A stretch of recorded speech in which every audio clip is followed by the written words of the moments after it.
September celebration. 98 hours after winning the 40th Labor Day showdown, the Eskimos look to make it 2 in a row over the Stampeders, but winning the second game, Glenn, isn't as easy as winning the first. Well, in the last 12 years, there's only been 4 sweeps. 4 years that there's been sweeps. Edmonton did it in 2000. Both teams would love to win for bragging rights, but you got to think a Calgary loss is devastating to that ball club. Perfect night for it, at least as we get set for the kickoff. It's 12 degrees. The wind will not be a factor, at least to begin with, southeast at 4 kilometers per hour. Here's Wally Buono in a position. He's 3-7, last place in the West. They want to win this one for morale, but hey, they're still in it in the standings, even if they lose tonight. And across the way, Tom Higgins is 8-2. It's somewhat surprising to find the Eskimos right there, but they have found a way to win in a couple of key games, and they are full value for their first place standing in the CFL West. So the rematch. And the intensity will be felt from the opening kickoff. Here's Winston October. Stutter step across the 45. Wrapped up and tossed back to about the 47. 18 on the return. Deberts making the tackle there. Offensively for the Eskimos, Ricky Ray has been cool, calm, and collected in 5 starts. Ray has 2 of the best CFL receivers in Ed Hervey and Terry Vaughn, and an emerging John Avery up front. Tom Higgins says this is the strength of his football team. The offensive line. Canadian offensive line.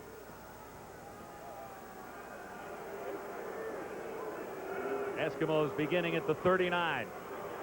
Ray had some time, now escapes, and is cut down at the 46-yard line. Up there by Kelly Mavo. No question the leader in the front 7 for the Calgary defense is Alondra Johnson, who had a forced fumble in the Labor Day game on Monday and was a heat-seeking missile all over the field. Otis Floyd in his second game back with the Stampeders. Greg Bears had an interception that he dropped on Labor Day. Kelly Melville had one that he hung on to. This guy was all over the field on Labor Day in a losing cause, and 14 years of experience in the CFL, he can still get from sideline to sideline. Certainly can. A gain of 7 for Ricky Ray. 2nd and 3 here. Into tight coverage. Vaughn was the target, and Johnson got a hand on it. Well, again, it's Alondra Johnson trying to lead by example for this football team, who have their backs against the wall. Watch him walk past the first receiver, not influenced there, and then go right to where the ball ends up and knocks that ball right out of there. So all of a sudden, Alondra Johnson trying to once again lead by example. Quite a few tackles in his career. 1,030 career sacks for Alondra Johnson. Or career tackles, I should say. Fleming's kick down to the 15. Tucker returning for the Stampeders. Nice little seam. He's out to about the 34. 20-yard return after a 50-yard punt.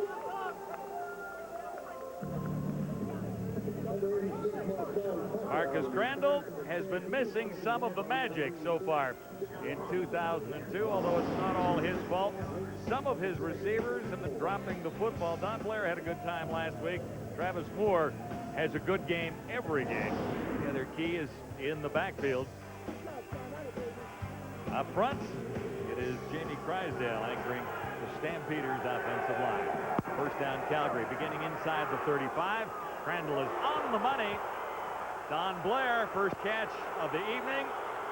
And he's across the 50 down to about the 52. Quincy Coleman got over to make the stop on Blair.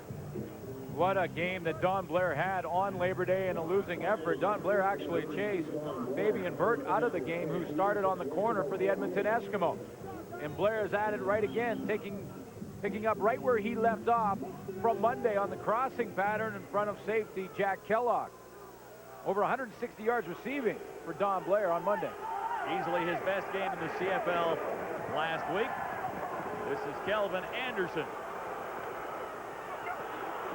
Good run by Anderson after Blair picked up 28. Jackie Kellogg over to make the tackle. Big question for the Edmonton Eskimos defensively is how will they play without their leader, Terry Ray. Kelvin Powell, the rookie, gets a chance to play in the middle. A.J. Gass moves out to Ray's spot. There's the secondary. Malcolm Frank on Monday, an interception for a touchdown. Anderson picks up 17, so look where the Stampeders are. Set up at the Eskimo 31, first down. 3 receivers near side. Crandall has time. Travis Moore made the catch, but he was wrapped up in a hurry. You know, you mentioned Marcus Crandall, that it hasn't been all his fault, and it certainly hasn't. When you look over the last couple of games and how many touchdown passes he's put on the board, and it really is impressive. In fact, 7 in the last 2 games, and 5 of them have gone to Travis Moore. He has really played very well and good football in the last 2 games, both losses. Hard to believe that you can put up 7 touchdowns in 2 games as a quarterback and lose both. Kelvin Anderson with flags down, and there's only a couple of yards for Anderson there. This is exactly the way, John, though, that the Calgary Stampeders wanted to begin this game, with a defensive stop.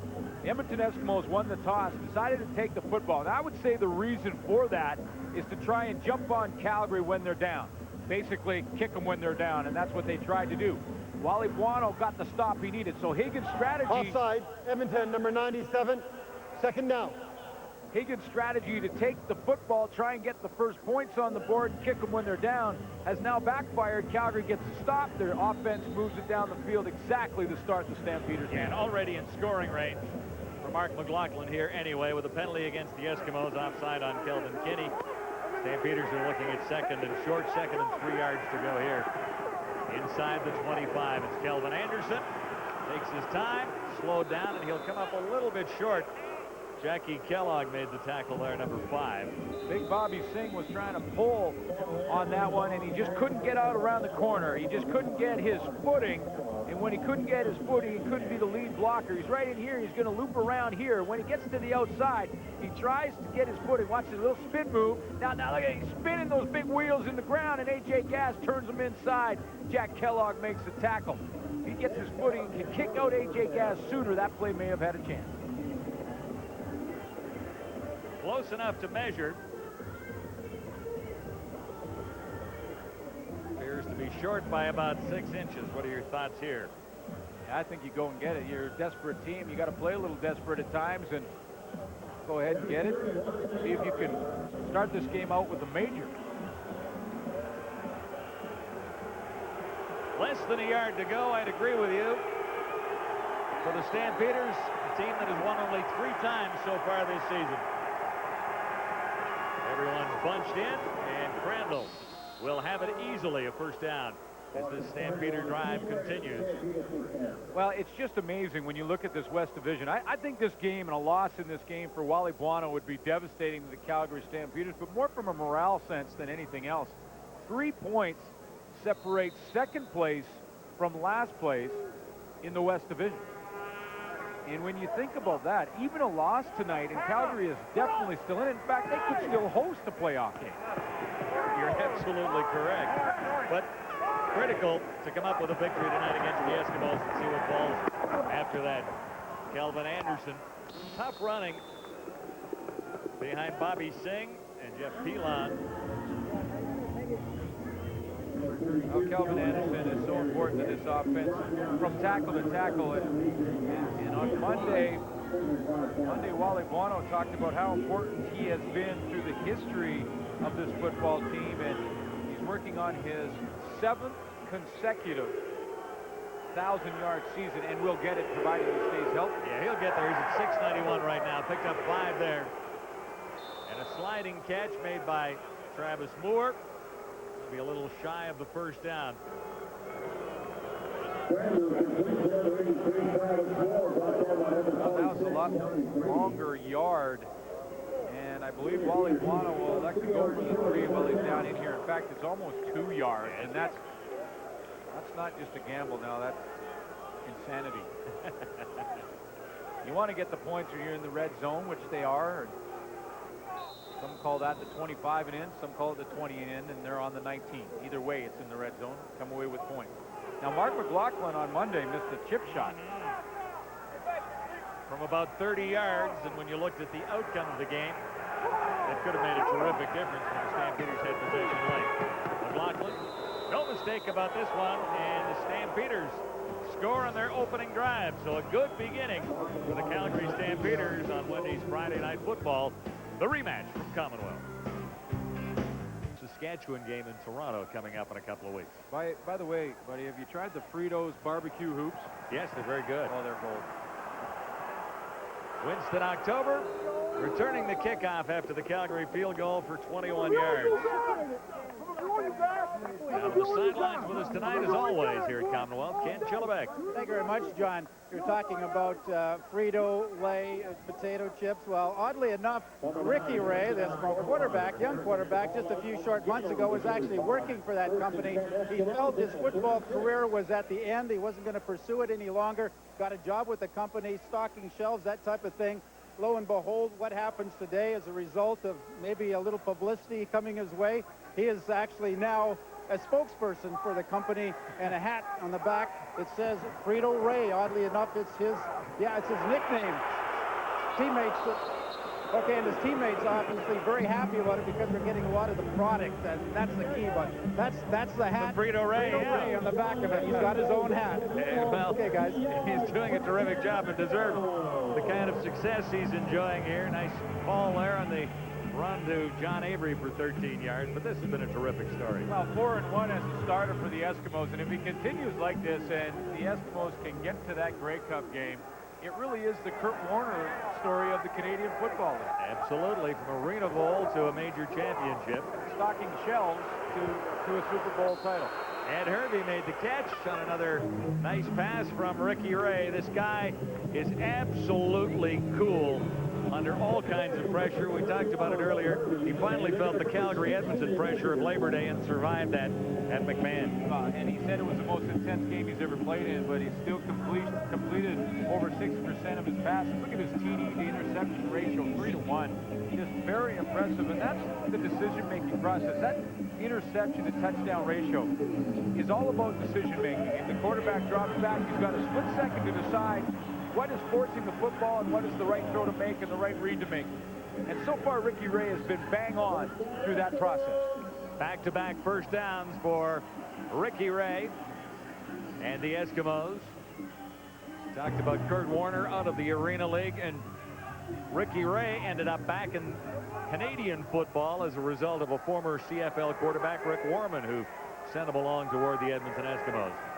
And your old coach, John Gregory, had something to do with Kurt Warner making it all the way to a Super Bowl. Well, he played for John Gregory in the Arena Football League, so the football fraternity goes well beyond one league. It stretches into all of them, including NFL Europe across the pond. So sort of who you know, not necessarily always what you know. Well, the Arena League with the small field is called the Chuck and Duck League. And, you know, when you look at the style in Canadian football, that's often the way quarterbacks have some success, is get rid of the football in a hurry. Yeah, good point. Loss of a couple by Avery. Ray has time. He ran earlier, not this time. Open target.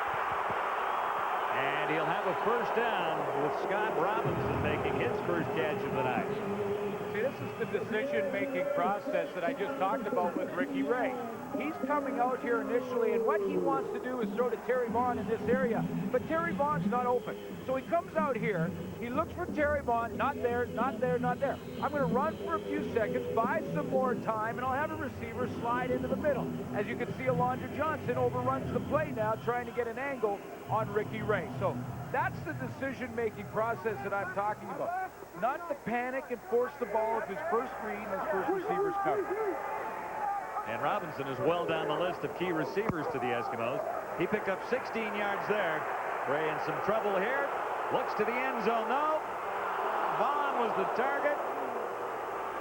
And got a hand on it. Couldn't bring it down. Greg Prayers was covering. Catchable ball for a veteran like Terry Vaughn. It certainly was. And the way Terry Vaughn had played that all the way to the end. I mean, Terry Vaughn did everything but catch it. Pretty good pattern. Now, Ricky Ray's buying time right now, so Vaughn opens up. He signals that he's open. And now it's just watch how Frere slips down. Oh, he should have made the catch. Greg Freres falls. Vaughn has a chance at it, a clean look at the football, and it comes right out of his hands. And forget about not happening very often. That never happens to Terry Vaughn.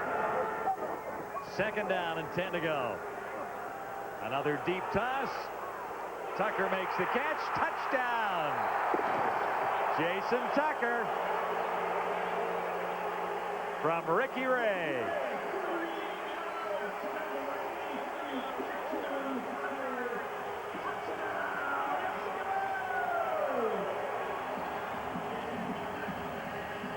It may be the #1 receiving corps across the board to a man. And when you look at the addition of Jason Tucker, Ed Hervey's got the great speed. Terry Vaughn, the possession receiver, can do a lot with the ball after the catch, and Tucker's right in between. He's a versatile guy who can go inside, outside, over the middle, or deep. Deep that time for a 38-yard touchdown strike.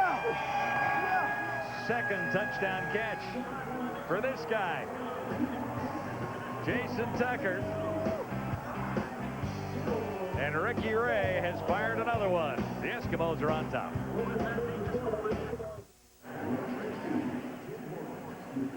Jason Tucker has a 38-yard touchdown reception from Ricky Ray. Right, to go up over Jahi Henley, playing in his second game, starting on that corner, in passing down for the Calgary Stampeders. And Jason Tucker just climbed the ladder to come down with that football. So the Eskimos answer the Stampeders field goal with a touchdown. Nice drive. This is Tucker returning for the Stampeders. Room to the near side. He's out at the 40. Kevin Powell made the tackle. Ricky Ray makes a nice read on this play, deciding where to throw the football. Ray's going to roll out to his right. I'm going to show you what he sees first. He gets outside here. Hold it there, guys. Look at Terry Vaughn. He knows he's got a one-on-one with Greg Freres helping, but Freres can't get over there to Tucker. It's too far to get to Jason Tucker, so Ricky Ray quickly makes a decision. I've got man-to-man. I'll throw it to the outside, and the result is a touchdown dance for the Eskimos.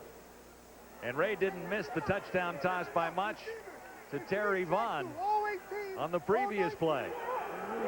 Stampeders look to answer here, and that one a little bit low from Crandall to Peterson.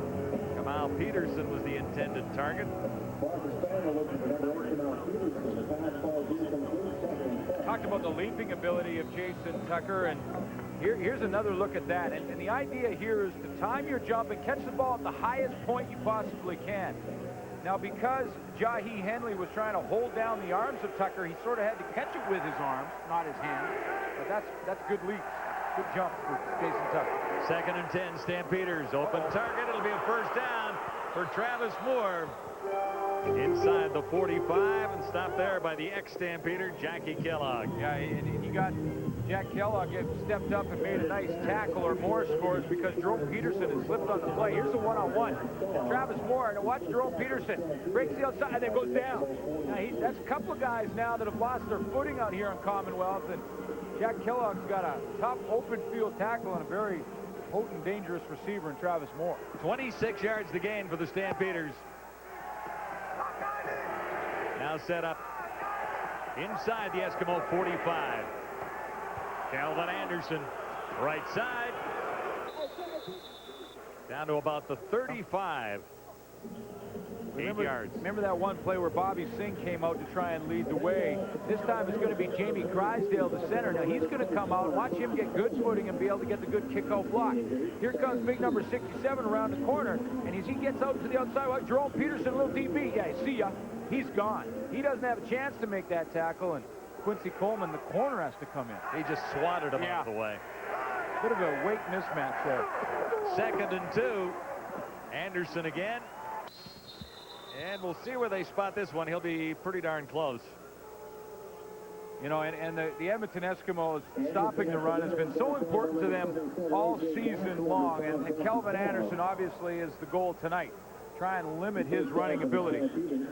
And because you look at the 8 wins for Edmonton this year, allowed 90 yards per game along the ground. 2 losses, Wow. Yeah, they got hammered in those two losses, Yeah. averaging 211 yards allowed. Well, there's a big difference.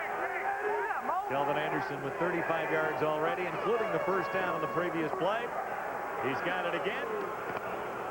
And he broke free for an extra couple of yards. Now this though is an Edmonton defense that doesn't have their leader in Terry Ray, and because of Terry Ray being out of the lineup, they've had to make a couple of small adjustments. First, they bring Kelvin Powell on. There's A.J. Gass. But maybe more importantly is they move A.J. Gass from the middle, whereas the place where he's most comfortable, to the strong side linebacker position where Terry Ray usually lines up. So two changes for one injury. Well, and the reason for that is Kelvin Powell is a natural middle linebacker, so he'll be more comfortable in the middle. Anderson again. And this has been the Kelvin Anderson drive. He'll have another first down. Powell making the tackle on the far side. Well, you're right, and you want to, with Powell, you want to make sure that he's limited. In other words, you're tackling the tackle. Terry Ray has a bit of a shoulder, a bit of an ankle. If it's playoffs, and I know people have heard this many times, you go and you just don't want it in a regular season game at this point, especially with the record that the Eskimos have at 8-2. Rush Terry Ray and injure that thing anymore. So Kelvin Powell gets a chance to go tackle the tackle, see if he can contain Kelvin Anderson. Another 7-yard run for the Stampeders, and first down again, this time at the Eskimo 19. Crandall puts it up. They are looking at that as a fumble picked up by Malcolm Frank. The official was right there, ruled it a catch and a fumble, and Frank is dropped near the 40-yard line. Eskimos will have a first down as the Stampeder drive ends in disaster. One more time. Yes, right here. Eskimos have created another turnover. Malcolm Frank coming up with a fumble. Real simple play from Travis Moore on the quick out, and as he turns out, he catches the ball, tries to turn and come up for more yardage. Malcolm Frank hits him in the back, ball pops out. That happened very quickly, and the officials were bang on. That's a fumble. As a result, the Stampeder drive stalls, and the Eskimos get it back. They'll begin with Ricky Ray at the controls just out across the 40-yard line. Nice play action fake. And Avery makes the catch, sliding out of the backfield. John Avery grabbed by Alondra Johnson. Kelly Malville from the secondary for Calgary is coming on a blitz, and that play action fake to Avery right here holds him just enough so that Ricky Ray has a chance to get to the outside. See that little pause by number 3, Kelly Malville? That kept him off Ricky Ray's back and allowed him to throw that football to John Avery.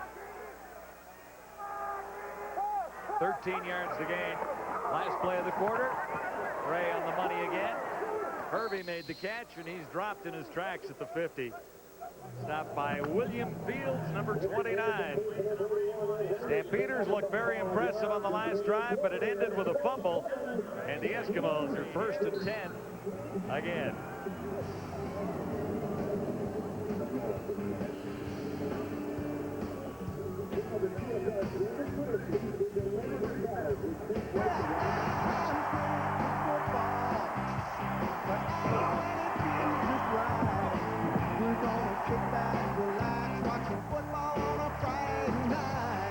Welcome back. The Edmonton Eskimos taking the lead after one quarter of play, and now you can make it for Ricky Ray. 13 touchdown passes, Schulte, against 4 interceptions. And you know why? Because Ricky Ray is very decisive, and so are his receivers. Watch this play. It's a classic example of great Ray play. He is going to set up on one side, and then he's going to look the opposite side, and he is going to hit Ed Hervey right in between the numbers. Watch this pass. Bang! Right there, no hesitation. And then what does Hervey do? Head straight upfield, no hesitation on his part. Great first quarter by Ray.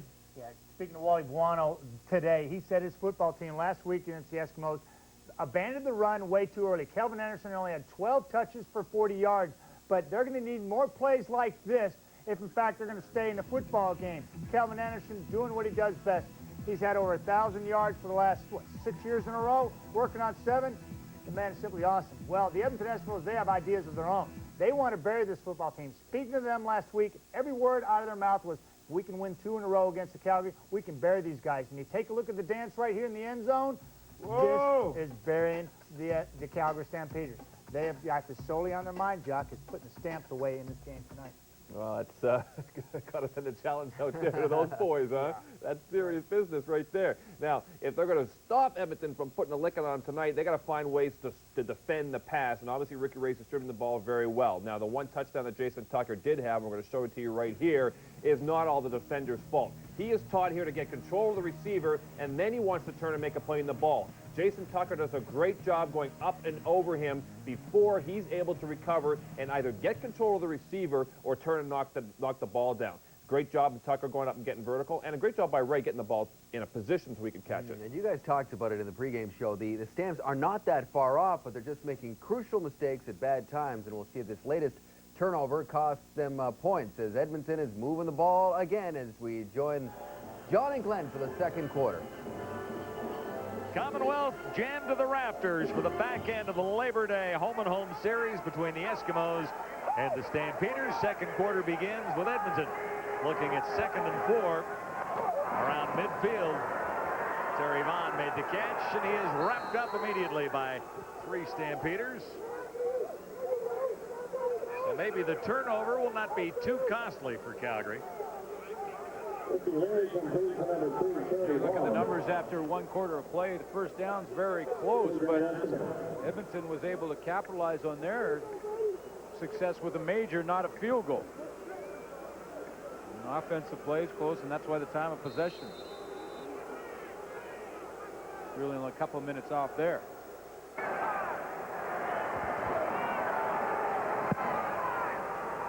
Marshawn Tucker and Kelvin Anderson are deep for the Stampeders.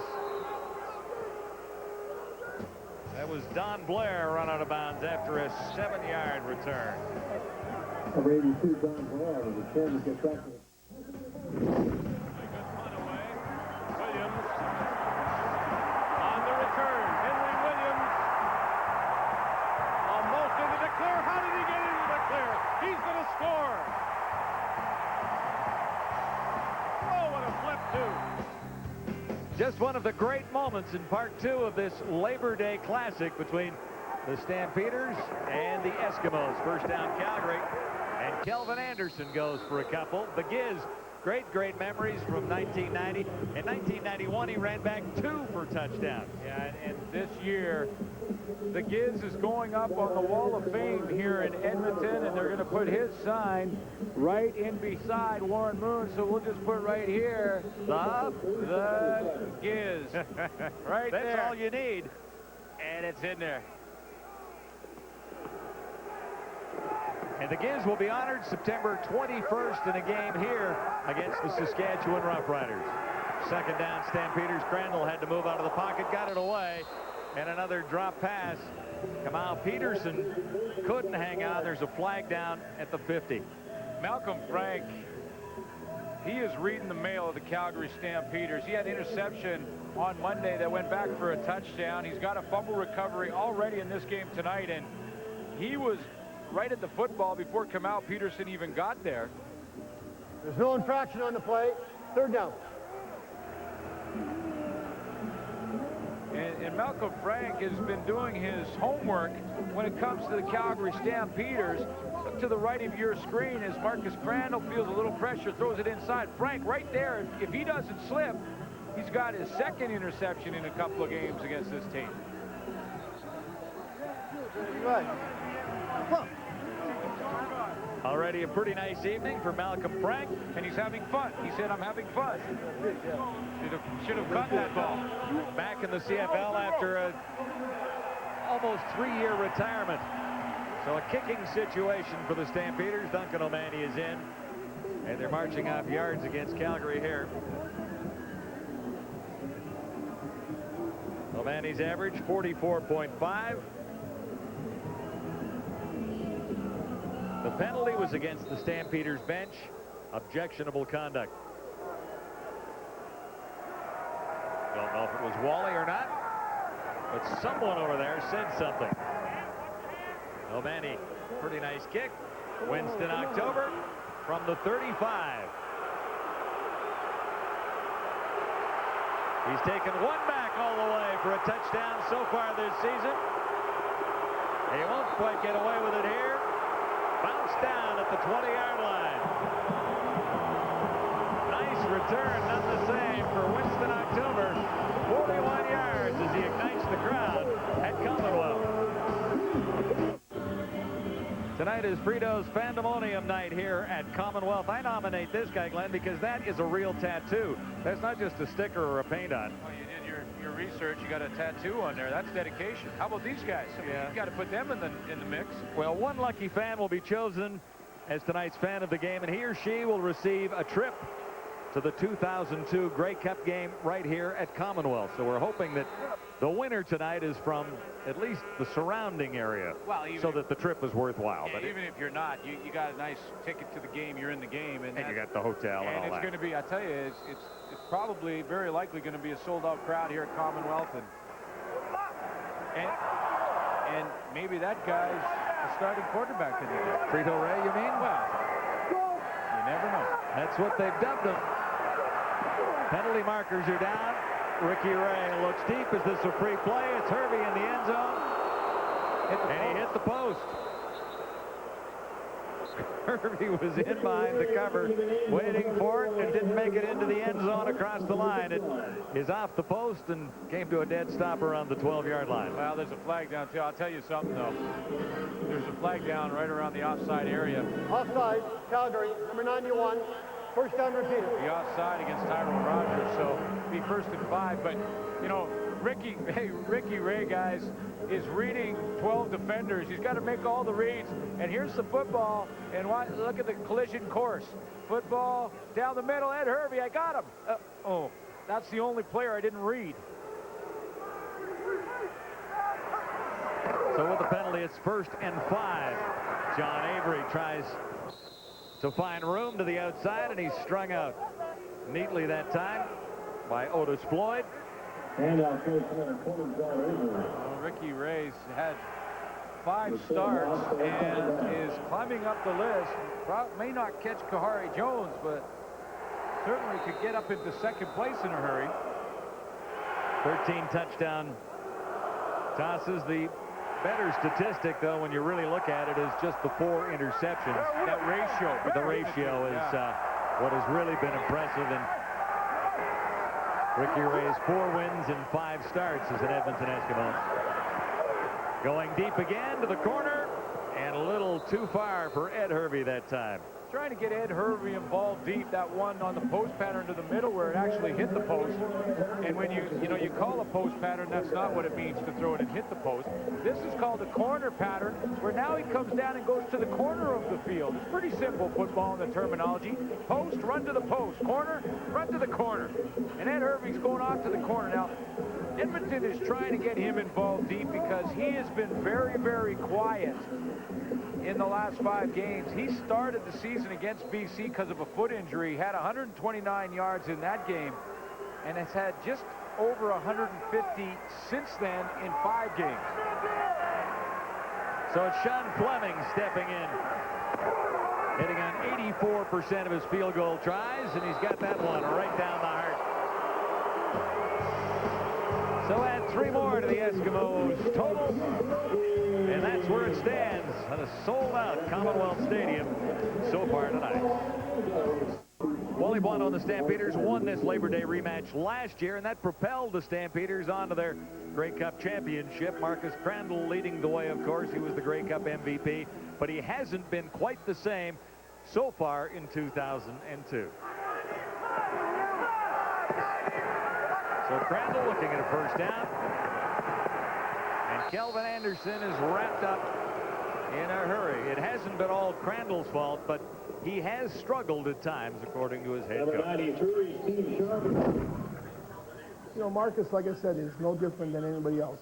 He is the byproduct of what goes on around him. The better the protection is, the better the receivers are, the better the running backs are, usually the better the quarterback is. And there's been inconsistency there, and obviously it's affected Marcus.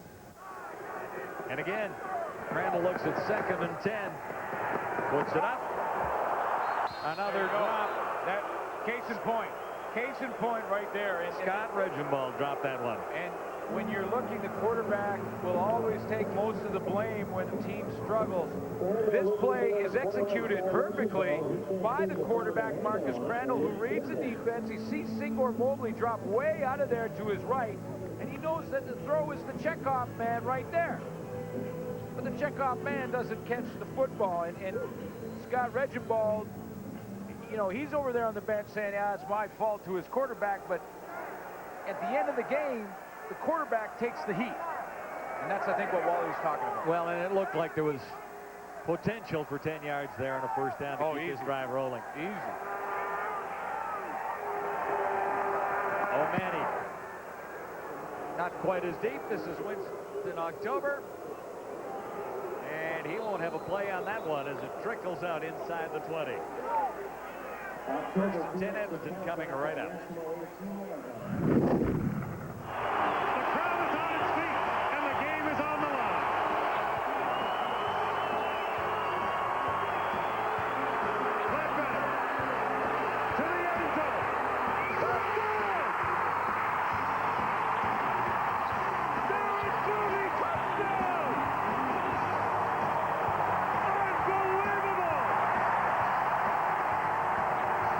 Biggest completion in Cody Ledbetter's career, without question.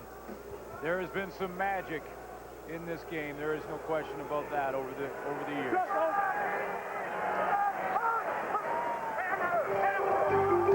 Ricky Ray on first down. Hervey the catch. And he spun out of bounds.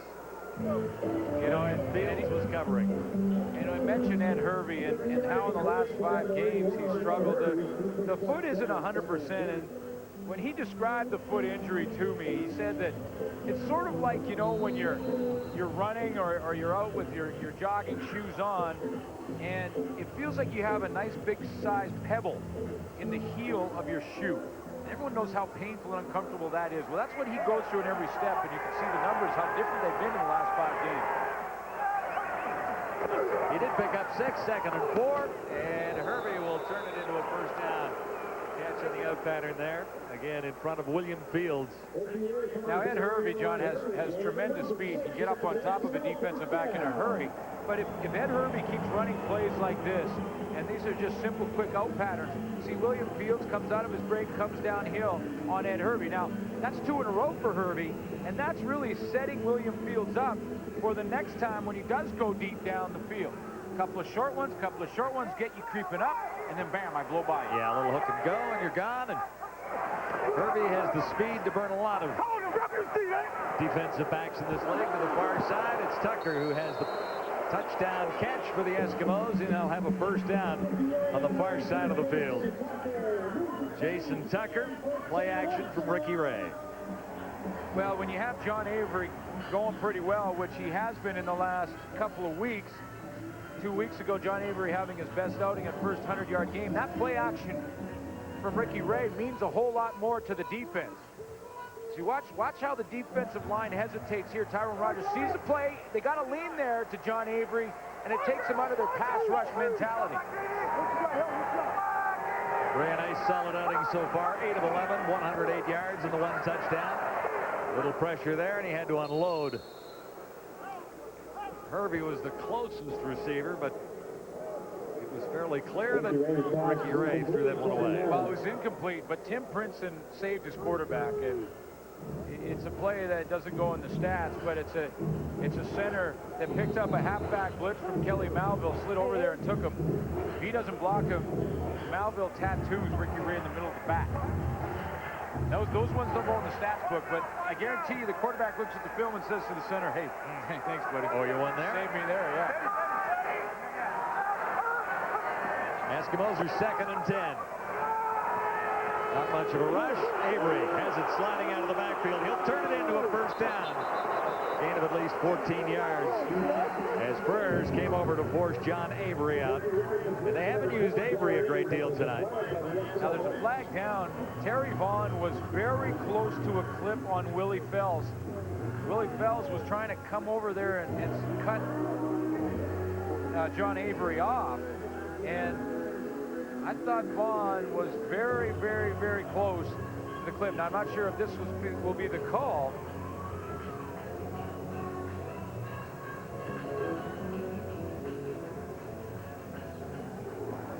Tuffy, Edmonton, number 3. Second down, repeat it. Good eye. Yeah, there it is. Yeah, it's awful close. If you see the numbers, you can't hit the guy. Terry Vaughn is trying to come in. See, he gets tied up here initially by Barnes, and then he kind of comes back when he sees the play. Now watch this. Here comes Fells. Little dive there. It just clipped his heels from the back. And, you know, Terry Vaughn got up right afterwards. He looked at the official, and they looked at each other, and then the official threw the flag, and he knew it right away. He just kind of shrugged his shoulders, shook his head. Net loss will be 27 yards, so the Eskimos are looking at second and a whole bunch here.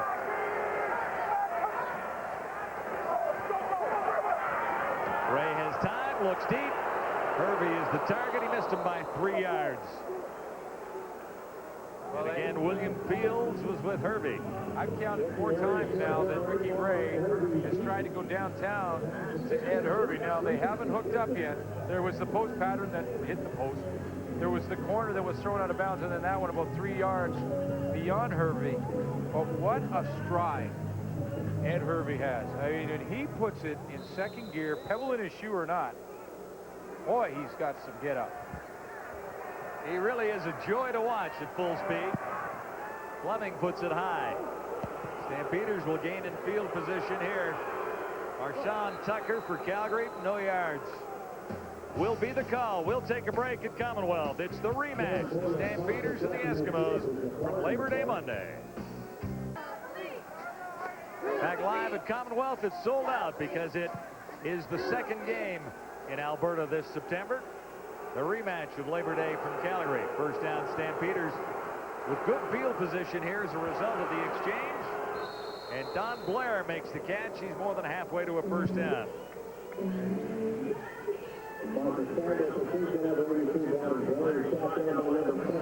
Sunday afternoon. We'll be in Montreal with the Ticats at 5-5 in town to take on the Alouettes, who lead the entire CFL with that very impressive 9-1 record. Well, Hamilton seems to sort of been messing around a little bit this year, kind of off and on. They look good one night and look very bad the next, and this would be a very good test for them just to see where they are going down the stretch.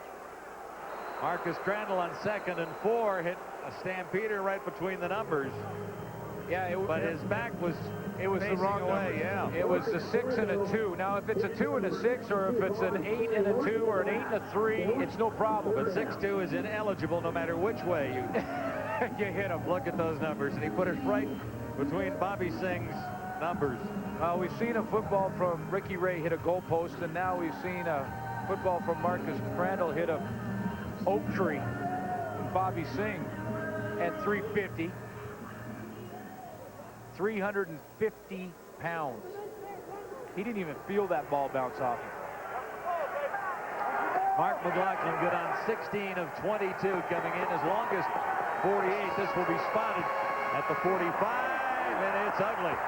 No doubt about that. Winston October elects to take it out, and he'll find at least the 15-yard line. And there's a smack there. Jeff Pelon leading the tacklers. So McLaughlin misses a long one, and it's still a 7-point game. Mark McLaughlin having a little trouble with the turf at Commonwealth. He slipped on a 40-plus yard field goal, missed it completely, so the Eskimos take over first down.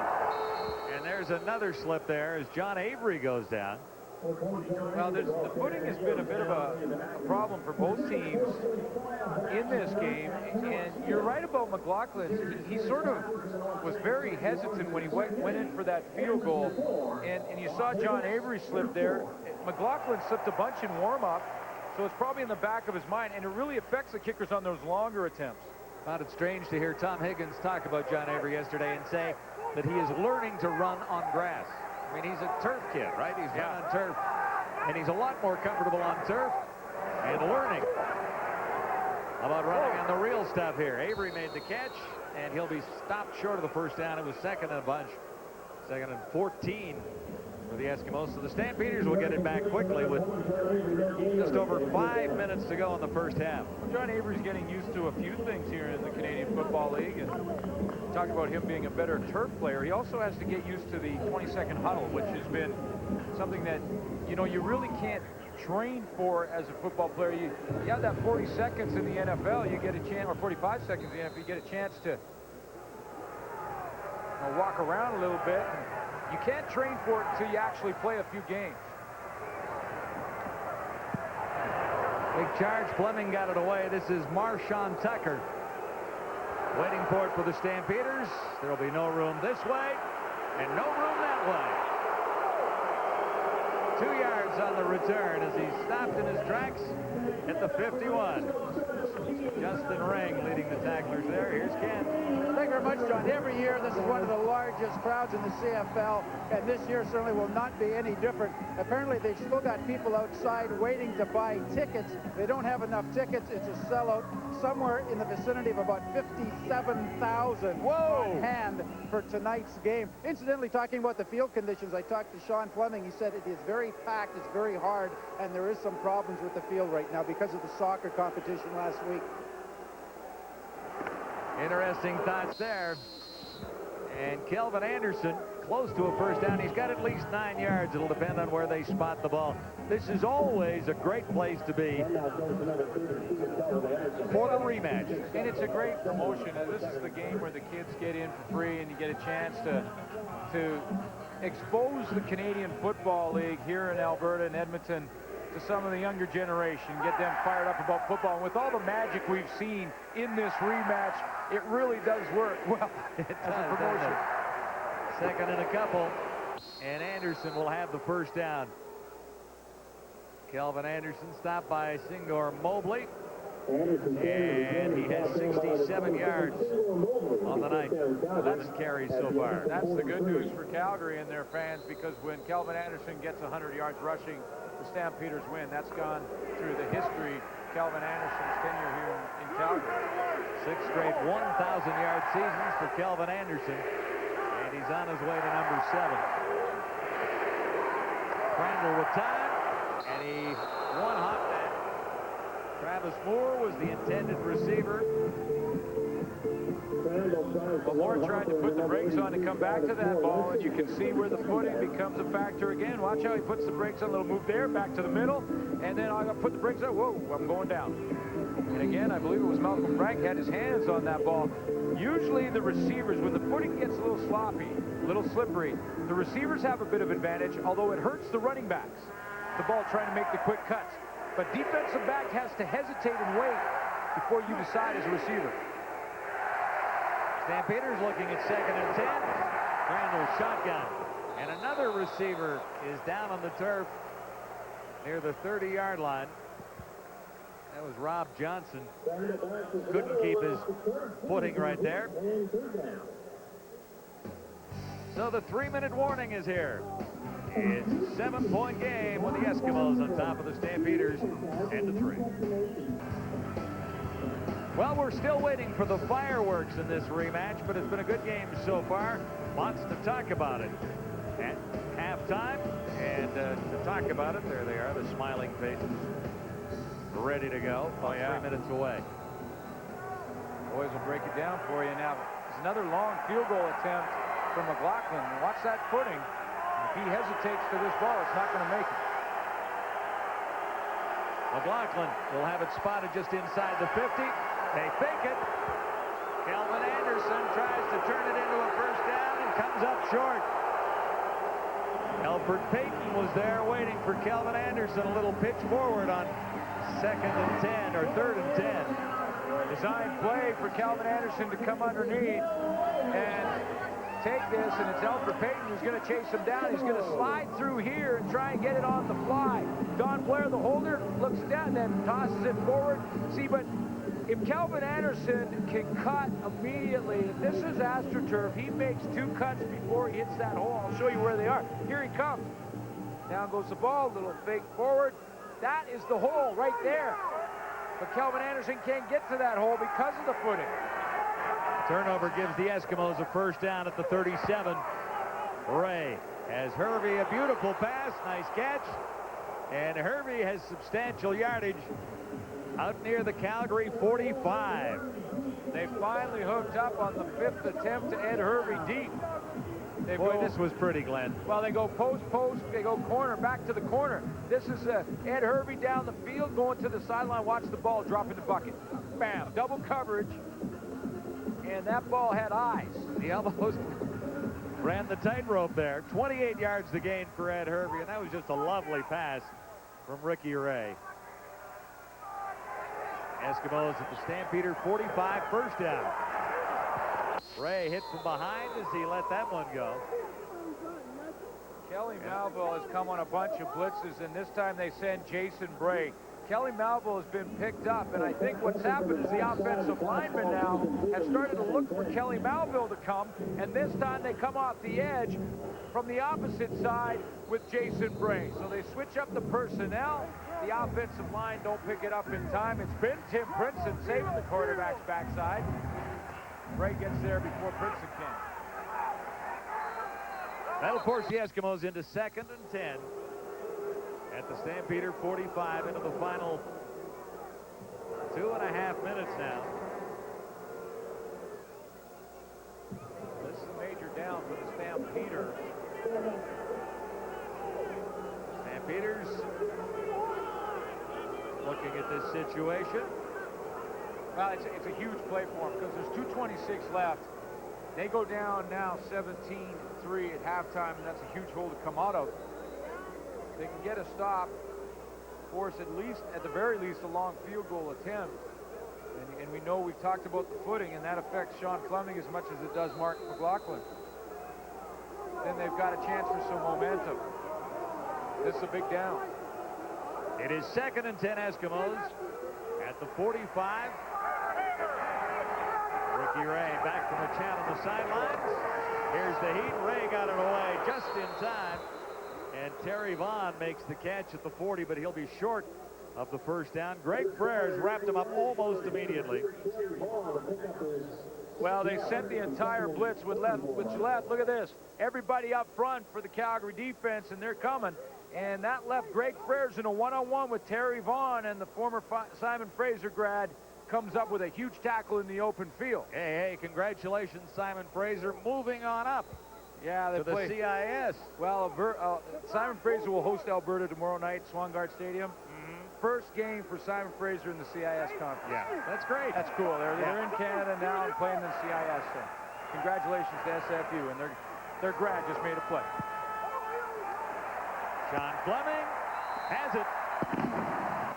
A 46-yard field goal. So Sean Fleming has no problem with his footing, and it's a 10-point lead for the Eskimos. Tom Higgins has really done a very nice job since taking over this team from Don Matthews at the beginning of last season. His record coming in, 17 wins, 11 losses, a couple of ties. And he has the Eskimos in top spot in the West at 8-2. Had 13 starters out of the lineup last year when he took over, and that's devastating to a team, and found a way to finish first in the West, and is clearly in first in the West right now. The blemish was a loss to the Calgary Stampeders in the playoffs last year. Nice fake, and then a little option play as Travis Moore takes the pitch out from Marcus Crandall. The fake went to Kelvin Anderson. This is a nice looking play. It's a different version of the option. There's Kelvin Anderson on that play, and Travis Moore is coming from the receiver position. There's the fake to Moore, or to Kelvin Anderson, and here comes Moore for the pitch man. Little toss to the outside. It's a nice little wrinkle to what is basically the option play run by two backs. Now this guy's an all-Canadian, and he struggles against the Eskimos at times. Just 4 catches for 46 yards coming in for Travis Moore. Right, Kelvin Anderson, and that loses one. And that's a good point, John. And when you look at those numbers from Travis Moore, you're going, what's wrong with Travis Moore against the Edmonton Eskimos? Well, nothing wrong with Travis Moore. When you put 2 players on Travis Moore, that's playing right into the defense's hands. What you want now is you got one guy double team. The supporting cast have to step up because they will have to have one-on-ones around. 5 catches, 43 yards. Another slow start, really, for Travis Moore, considering what he's capable of. But he's drawn double coverage. So it is 3rd down. Kelvin Anderson couldn't get the first down. Duncan O'Mahony hammers this one to Winston October. Dancing inside the 20, and that's where he'll be dropped. Speaking of the CIS, Simon Fraser's in there this year. Next Friday, Western and Laurier. Another good matchup in Canadian University football. Western is ranked 7th. It's real exciting here. St. Mary's number 1, right? Yeah, at a TSN here, it's real exciting for us because we get a chance to do a couple of regular season games this year in the CIS, and then, of course, we'll have the playoffs and Vanier Cup. An always exciting time of year in college football. Well, what's exciting about it is it is Canadian football. Once you put 3-down football on the field, it's a lot of fun no matter who's playing it out there, particularly when it gets down to the short strokes and the playoffs and everything. Minute 14 to go. Ricky Ray got it away, but I don't know how. Tyrone Rogers, basically, Ricky Ray disappeared in the arms of Tyrone Rogers. There's Ricky Ray. Now you see him. Now you see him. Now you don't. He's gone. He's just swallowed up. But Tyrone Rogers has really helped out in the middle of that defensive line, and he's had big shoes to fill. Remember Joe Fleming? Retired this year, and Tyrone Rogers trying to pick up for him. On 2nd and 10, there was early movement. No flags. Ray goes deep. Tucker makes the catch. Had the touchdown earlier. He's dropped at the 55. Jason Bray making the tackle. See, this is Kelly Malville. They've got Malville picked up. Malville's going to come off the edge, and here, Chris Morris is going to slip out and make sure he takes that blitz. When they send Jason Bray, they have success. See number 3 trying to come off the edge there, and Chris Morris just pushing him out. That gives Ricky Ray some time. And then he's got the one-on-one. Stampeders really have to tighten up here now. Eskimos have time to score again, and Herbie the catch. Tough to bring down. He'll have another Edmonton first down. Melvin Bradley finally making the stop. 49 seconds till halftime. And it's time for the Stampeder defense to make a stand. Well, Wally Guano's been saying it now for 3 or 4 weeks. He's been saying our team has played very well. You think back to Winnipeg, think to Labor Day. But we need to make that big play in the crucial moment of the game. Well, for the for Calgary Stampeders right now is a crucial moment for this defense. It really is when you look at a 10-point spread on the score sheet right now at 13-3. Make a stop here and you're down by 10. Going in at the half. 13 of 20. Ricky Ray thus far, 184 yards. Basically double those numbers, and he's having a pretty good night and would have a good game if you doubled him for the second half. Over 300, 65%. He's over 65% in his 5 starts. Really amazing numbers when you look at a 65% completion percentage.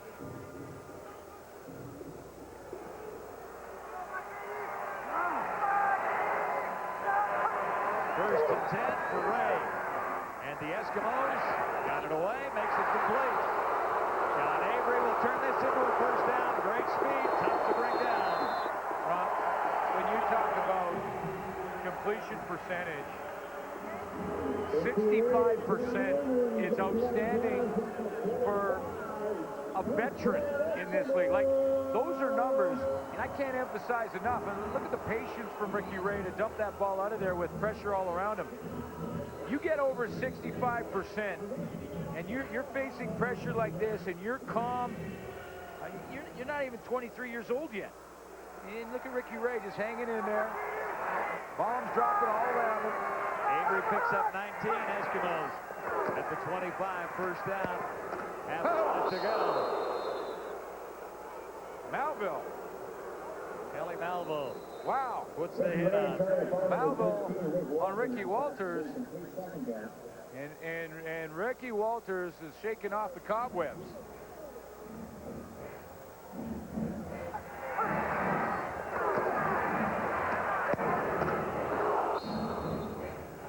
No wonder he couldn't hang on. Kelly Malvo just gets up, runs right back to the huddle. Now 29 seconds till halftime. And I tell you, I love to see that. And you see a lot of times a defensive back or linebacker come up with a hit like that and then talk about it for the next 20 seconds. I love what Kelly Malvo just did. He made the hit and got back in the huddle. 2nd and 10. Ray buys a little extra time. No one is home. So the Eskimos will settle for another field goal try here in the dying seconds. Pressure supplied by Willie Fells that time. Well, with Willie Fells bearing down, Ricky Ray did the right thing. He didn't have an open receiver. He saw Hervey was covered, and he said, I'll just throw it into that empty space because Otis Floyd and Willie Fells are bearing down on me. And another good decision for Ricky Ray to give his field goal kicker, Sean Fleming, a chance to put 3 more on the board. See how Fleming is really working the ground there. He's definitely trying to make sure he's got a nice plant foot. There's a lot of torque when you go and step up there and swing that right leg around and make sure that plant foot is solid. Jason Moss will put it down. Sean Fleming puts it up. He's 3 for 3. And the Eskimos have a 13-point lead at 16-3. Sean Fleming, last 5 games, has been almost perfect. 13 of his last 50 coming into this one. 3 for 3 tonight so far. Hitting on 84% coming in. Well, we're ready for halftime here. We'll take a little break, have a sip of tea. Well, Fleming's playing well. I don't think the panel will talk about the kickers. Likely will not be mentioned. I just have a feeling. I don't know. There's something about the kickers and Chris Schultz and them. But occasionally it's brought up. Crandall in the dying seconds. Tucker makes the catch. It's Marshawn Tucker for the Stampeders, number 86. The gain is 6, 13 seconds on the clock. Well, at some point, something's got to give for Calgary. And, man, I think Wally Buono is going to go in at halftime. And, he's been pretty calm and composed throughout the last couple of games. You can tell the frustration is getting to him. But it might be a point where he just goes in there and loses it a little bit and lets out a little steam. And this just might be it. This team has got to play with a whole bunch of urgency. It is not apparent thus far this evening. The urgency you're speaking of. A.J. Gass just laid one on Peterson. Wow, Peterson felt number 77 coming. Yeah, A.J. Gass just floored it. A.J. Gass drops behind this goalpost right here. And as he drops, reads the quarterback's eyes, comes back, ball's in the air. I'm going to come downhill, hit the gas, and gas. Yeah, he put it in 4-wheel drive, didn't he? And away he goes. Bam. Back-to-back good hits. And again, A.J. Gass got right up, went right over to the bench. Marcus Crandall has struggled a little bit. Started 5 for 6. Nice beginning. He's now 8 for 16 heading in at halftime. Winston October and run. One to beat. He'll be caught from behind, however. And time has run out. No penalties anywhere. And Lawrence Deck saved a touchdown for the Calgary Stampeders. That is a big play from Lawrence Deck. Whoa-ho. Because they give up that one, and the It's good night. Be out. Yeah, I know it's CFL and a lot to happen, but that'd be a big one. And now the frustrations, mostly probably from the Calgary Stampeders, starting to show its ugly face. Well, there's Mark McLaughlin in the middle of the fray there. But the Tuke's not going to protect him. He's got to get the helmet, and now A.J. Gass and A.J. Alonzo Johnson going at it. And these two teams in the rematch, well, they don't like each other a whole bunch, do they? well, it's like two heavyweights, and they just, year in and year out, we kick off the second half of the season with this back-to-back matchup, and it usually ends up in a brawl of some kind. And here we go at halftime, 57,000 jumping on the bandwagon behind their team. Sheldon Benoit, number 99, trying to get the Eskimo fans a little more involved. It's sold out at Commonwealth. Good party tonight because the Eskimos are in the lead. 87, the Blue Bombers taking on the hometown Saskatchewan Roughriders first half. Tom Clements from the 39. He's one up for Jeff Boyd, who makes the catch. Winnipeg by 3. Dave Ridgway going for a 60-yard field goal, a CFL record, and he's got it. Game is tied. Late fourth quarter, Bombers trailing now by 3, and Clements goes back to work into the end zone, hitting a diving Perry Tuttle. Winnipeg wins a wild one, 29-25. Back here in 2002, Glenn Suter joins me now live from Commonwealth Stadium. Suits, emotions were riding high as that first half ended. Give us a sense of the mood there with the big crowd in the stands. Well, it's amazing right here. The intensity in Commonwealth right now with 57,000 is really like I haven't felt it here in a couple of years. This rivalry seems to gain in intensity each year, year in and year out. Wally Buono, I'm sure, is in that room right now tearing the strip off his teams that have to play with more urgency in the second half. No question about that. 16-3, they trail at the half. As you make your way across this great land of ours, they're going to all the CFL cities. You talk to a lot of the GMs. What do you have for us, kind of inside stuff you had for us this week, Glenn? Well, you know, the GMs have been quite quiet over the last couple of days because they're so busy. They're trying to find a commissioner. They're working on the new CBA with the Players Association, which may come to fruition in the next week or so. However, I did hear some rumors, and you guys may have heard them too, out of Toronto, that there's a little more pressure right now on Gary Echeverry. And I talked to some of the guys and some of my sources in Toronto who have said that they won't want to talk about it publicly at this point. However, at 3-7, the Toronto Argonauts have more pressure on Gary Echeverry, and if you read between the lines, even though Mike Clements said at the beginning of the year that he'd like to stick with a coach for longer than, you know, half a season or 1 year, they've had 4 in the last 3. He did say that at the beginning, but things have changed at 3-7, and the pressure's on Gary right now. Yeah, just 1 win in their last 5 games. Suits, sound great to be back with your own partner, too, isn't it? I'm sorry? It sounds great to be back with your old partner, John Wells. Oh, hey, it is fantastic to have him back, and it's just like riding a bike for John. He's right back in the saddle and sounds great. No question about it. We'll let you guys get back at it and get prepared for the second half. Thanks a lot, Glenn. Here's the only touchdown we have to talk about so far. Jason Tucker with his 2nd touchdown of the season, and that's one of the big reasons they've got the 13-point lead. Here are the halftime numbers, brought to you by Moore's Clothes for Men, brought to you by, well, I just said Moore's Clothing for Men. Well-made, well-priced, well-dressed. Matty? That'd be a fumble, Dave. Thank you. And turnover number 3 if you're playing for the Calgary Stampeders. They've had 2 of them, and that's not good when you're playing on the road. And as far as the Edmonton Eskimos are concerned, they're not rushing the football. They're putting it all on the young quarterback's back, and he is simply doing the job through the air, hitting all kinds of receivers all over the field. Ken Chillivack spoke with the Eskimos head coach, Tom Higgins. Tom, first of all, just your assessment of the way your team played this first half. Well, we're trying to establish a little bit more consistency. I think we're doing a little bit better job from the Monday. We never felt we actually got any consistency going, but to be ahead, to have scored points, we're going to be happy with it. We'll wipe the slate clean and try to win the second half. Seems like at the end of the game, the first half, maybe temper's starting to get the best of both teams. Yeah, we're going to have to just work at halftime, just cool it down and do the thing that you do, and you can't play football that way when you lose your head. Thank you and good luck, okay? Thank you.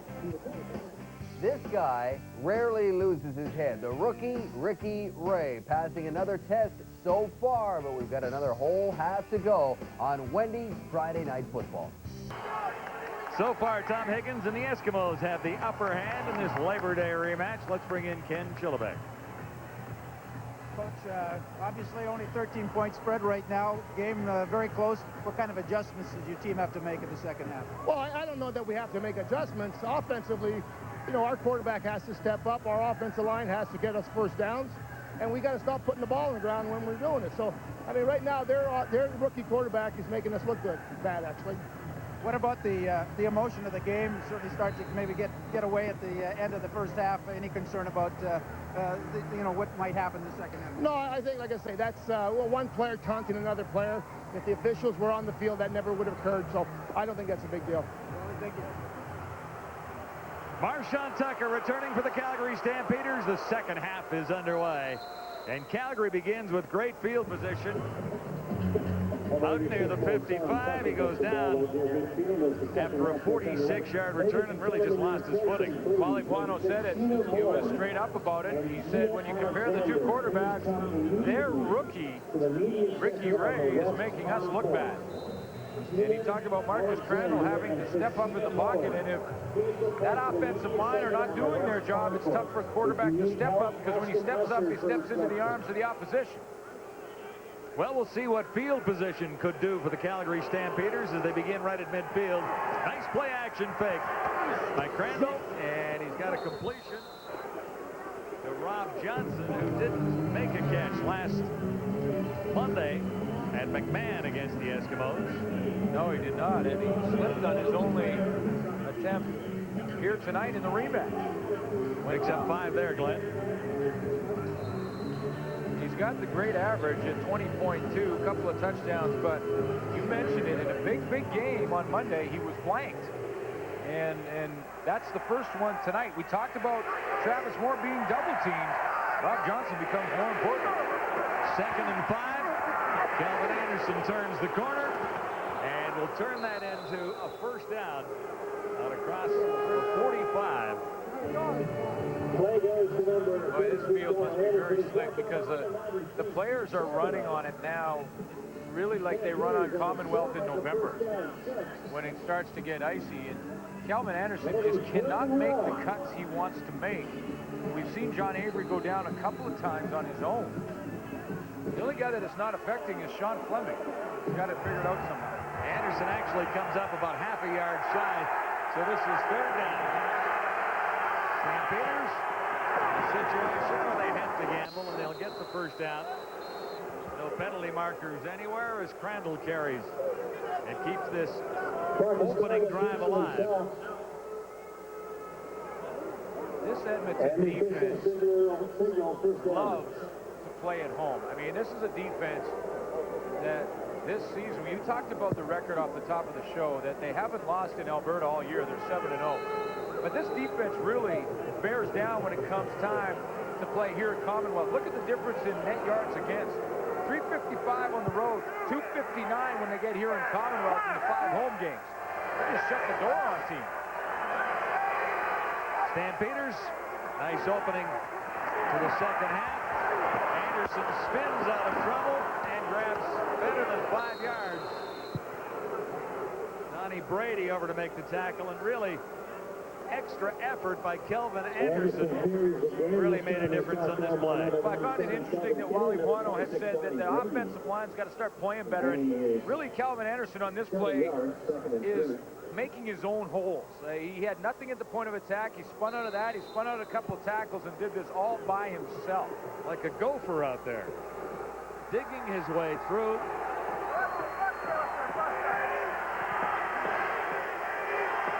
Second and 3. Scott Diverts, and we'll see where they spot the ball for Divert on his run. Very close to a first down. See how that Edmonton defense really strung this play along. They really made Scott Divert turn his shoulders and face towards the sideline, because every one of those defensive linemen just strung it along and occupied their block until Divert had to get going this way. Watch as he comes to the left. Now, he wants to head right up the middle now and get the 3 yards. But see how he's strung right to the sideline and then finally floors down to the ground. And he's held short. And he didn't get a favorable spot at all. 3rd down and a long yard necessary, so the Stampeders will settle for a 3-yard attempt, or a 3-point attempt here from Mark McLaughlin, spotted at the 42. In reality, with Fleming getting 3 field goals in a row in the first half, it's time for the Stampeders to answer with at least 3 here. And McLaughlin misses again, so he's struggling again tonight. Winston October thinks about taking it out, but then goes down on one knee. So the struggle continues for Mark McLaughlin, who missed 1 last Monday and has missed a couple here tonight. Not much is going right for the Calgary Stampeders. Field goal kicker Mark McLaughlin is 1 for 3 He's here tonight. hesitating. He's hesitating, John. Watch as he approaches this football. That plant foot goes down. Now, when you watch Mark McLaughlin, his angle is usually here. He's a little more up and down now because he's tentative on that plant foot. And when he's tentative and trying to overcompensate, he's pushing the ball right, and he's pushed one, and he pulled one to the opposite side as well tonight. Couple of misses. A big difference here. Here's John Avery around the corner. This guy can go. Avery is out. Across midfield. Love the way this guy goes. Alondra Johnson over to make the stop on John Avery, who is dangerous anytime he gets his hands on the ball. John, the way that John Avery had compensated for the field conditions here is he used short choppy steps. Watch him chop his feet. Right around the court, chop, chop, chop right there. Chops them and then changes direction. Chop, chop there again and then changes direction. Rather than try and make one plant and change direction, chopping his feet now to compensate for the field. Avery picked up 21 there and made the catch there, but he stopped after a gain of less than a yard. In fact, he might have lost a little bit there after taking the reception from Ricky Ray. He did.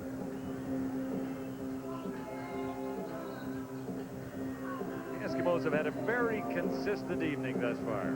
Again, a game managed well by Ricky Ray, because as you look there, maybe, yeah, there's 4 punts, but 4 punts and 4 scoring drives. And do you see any interceptions in there? No. Right at midfield, 2nd and 11. Ricky Ray has had Herbie. Herbie turns, and he's inside the Stampeder 20. The Calgary Stampeders have to make a play. They haven't made one offensively or defensively so far tonight. By that, we're really talking about a big play. Jump up and make something happen. See the linebackers? There's Alondra Johnson. See this? Look at all this open area that the DBs have to try and defend. Kelly Melville to the right. He's got a whole bunch of room. Greg Frères, it's a little deceptive there because he's deep, but see all that open area that Fields has to try and defend?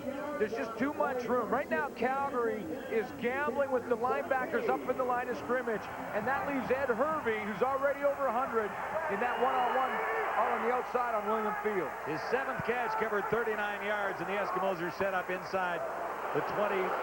Here's Avery. Touchdown on his mind. He's got it.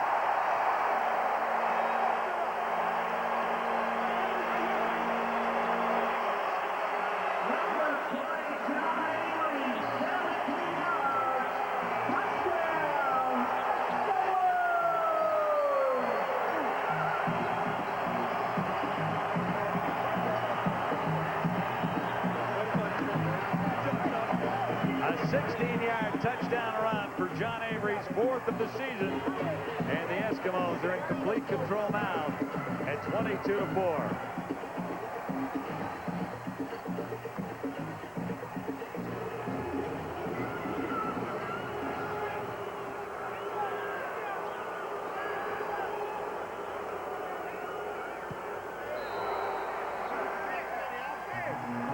And one more to the total. John Avery is a game breaker. He showed it earlier, but watch this run. There aren't many prettier than this. This is an absolutely gorgeous stadium, and when it's full, it looks even prettier. 61,481, largest crowd ever here at Commonwealth, which opened in 1978. 4th largest crowd to gather in Canada in history. 61,481. Well, you know, and it's an indication of where the Canadian Football League is now. On Labor Day on Monday, the TV numbers were pushing 900,000 for this game and this matchup from Calgary. 900,000 viewers for that one, and when you pack in over 61,000 in Commonwealth here, it tells you a little bit of where the Canadian Football League is right now and where it's heading. Well, and it is superbly strong in this province of Alberta. The touchdown by John Avery, something to celebrate for Eskimo fans. Steve Anderson, you can't see to the left. He's got the quarterback, Willie Fells, who I circled, has got to try and get to John Avery. Steve Anderson comes down. He takes his quarterback, bam, right there. Now, can Fells get to Avery? No, he can't. Avery outruns the angle. Time is running out on the Calgary Stampeders. It's time for Crandall to make it happen, and he'll miss by about 6 yards on the toss there, intended for Travis Moore. Crandall is trying to figure it out. Ben Sankey is arriving in town shortly. Will he be in the lineup the next time we see the Calgary Stampeders play a game? You know, I don't think he'll start for sure, because Marcus Crandall, we've talked about it already, has not been the reason that this team is struggling this year, that this team has lost 3 games in a row. He's done his thing. He just needs some help from the supporting cast. Stampeders looking at 2nd and 10. Crandall gets a little heat, got it away. He'll have the first down. Travis Moore making the catch inside the Eskimo 50. An 18-yard gain. Having said that, though, John, Ben Sankey arriving on the scene, always, I believe, that competition will always get the best out of everybody, and to have a Ben Sankey in the lineup will push Marcus Crandall that much further, as will James Cotton on the defensive line. Around as well, and should be in town and around Calgary at the Stampeder camp next week. As well as Antonio Warren.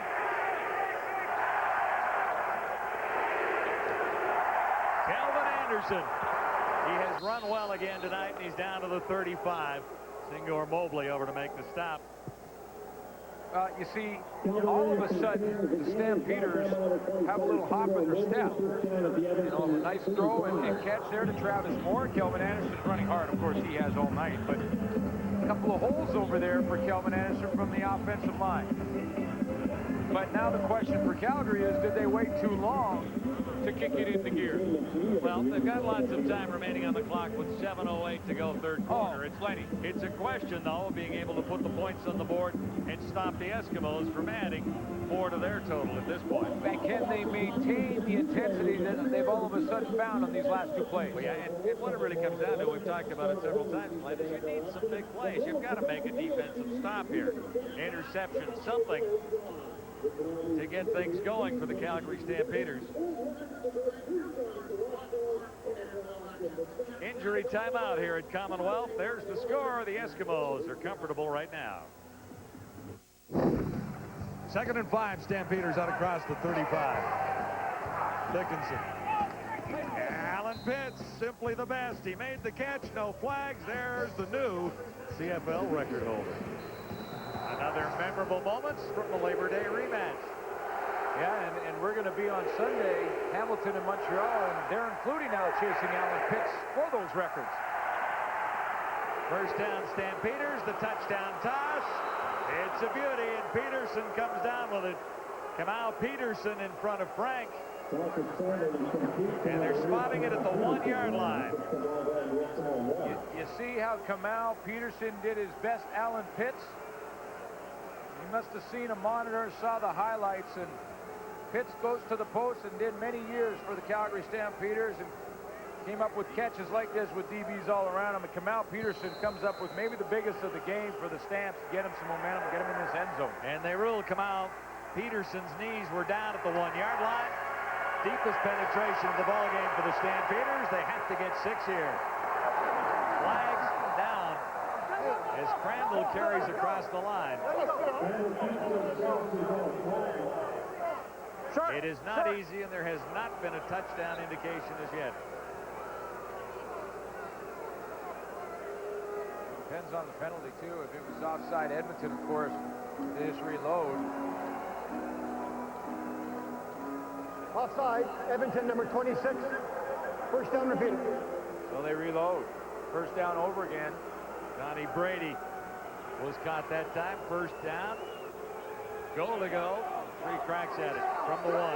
And now Tom Higgins sends in his big guys. He didn't get a chance to down on the 1 the last time. This time he sends in Glenn Young. He also puts on the field Dan Komsky, I should say, the offensive lineman right at the nose tackle. Stampeders have 3 chances to get into the end zone. From the 1. And the handoff, touchdown here. Regimbald makes it into the end zone. Oh, nice play by Marcus Crandall. It looked like it might have been a bad exchange, but he got it away for Scott Regimbald. Well, the play is messed up from the get-go because it didn't look to me like Marcus Crandall turned the proper way. He comes out of there and he misses the fake initially.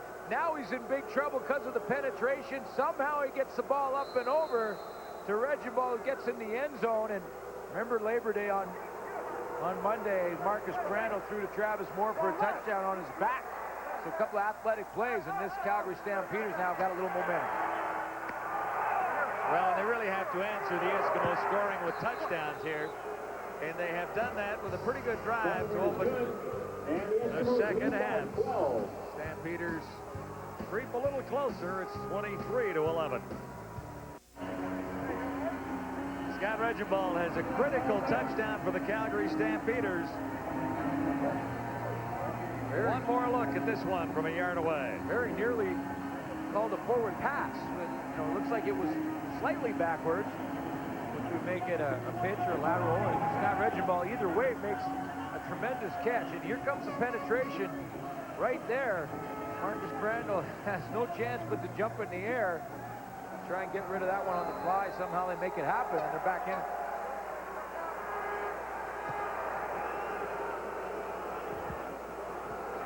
John Avery returning for the Eskimos after the Stampeder touchdown. He can flat out fly. Dangerous every time he gets his hands on the football.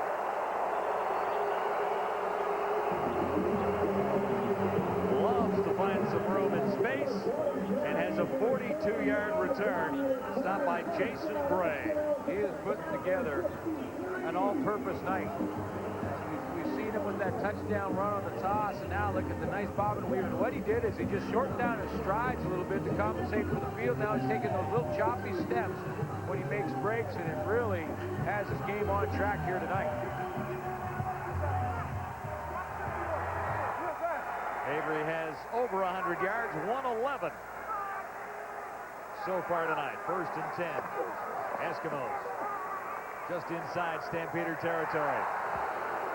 This is Tucker, and he'll battle for a first down or very close to it. Jason Tucker.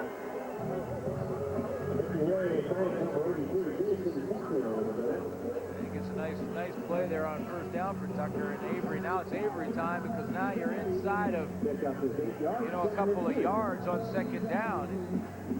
41 yards rushing. He's got a couple of receiving yards there, 28. You saw that touchdown run, the great speed to the corner, and then a couple of returns thrown in. Eskimos come up a yard shy, 2nd and 1. And the fullback, Wendell Davis, number 37, gets the call, and I'm not sure he's got the necessary yardage. We'll see where the spot goes down here. Well, now that's a little intensity from the Calgary defense. They just step up in that defensive line and do a little bit of hitting now tonight. Melvin Bradley and Tyrone Rogers led the way. Close enough to measure. But they didn't hold them short enough. By an inch or two.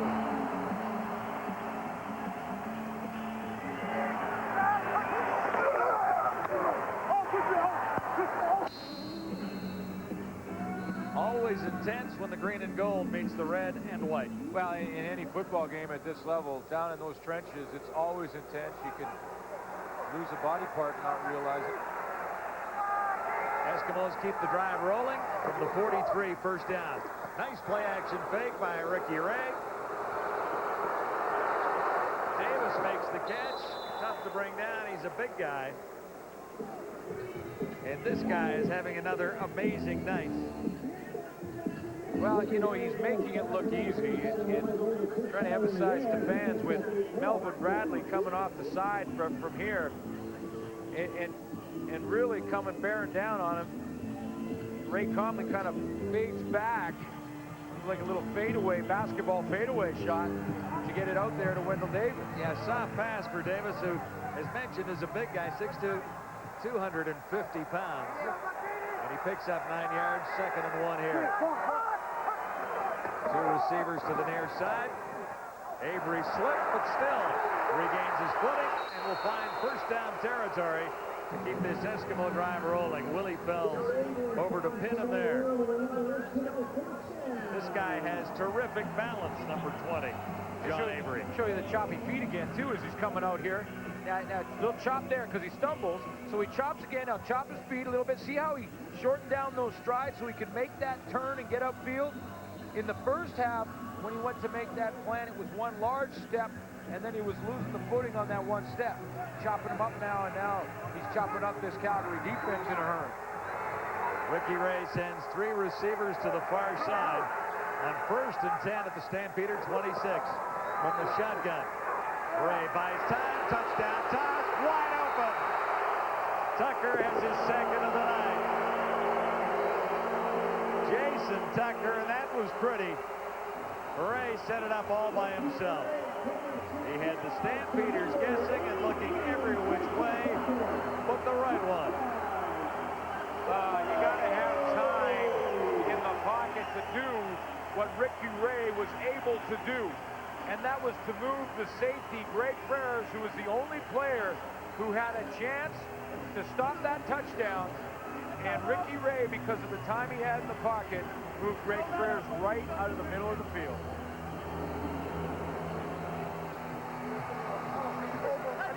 This guy is magic.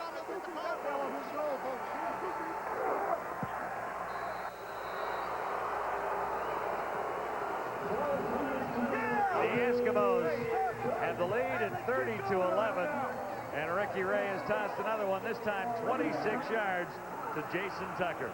Greg Frères is right here just out of your screen. Watch how Ricky Ray here takes the snap. Now he has time enough to look this side, this side, this side, and then back the opposite way down the opposite seam. And you don't see Greg Frères anywhere, do you? There he comes in late in the screen.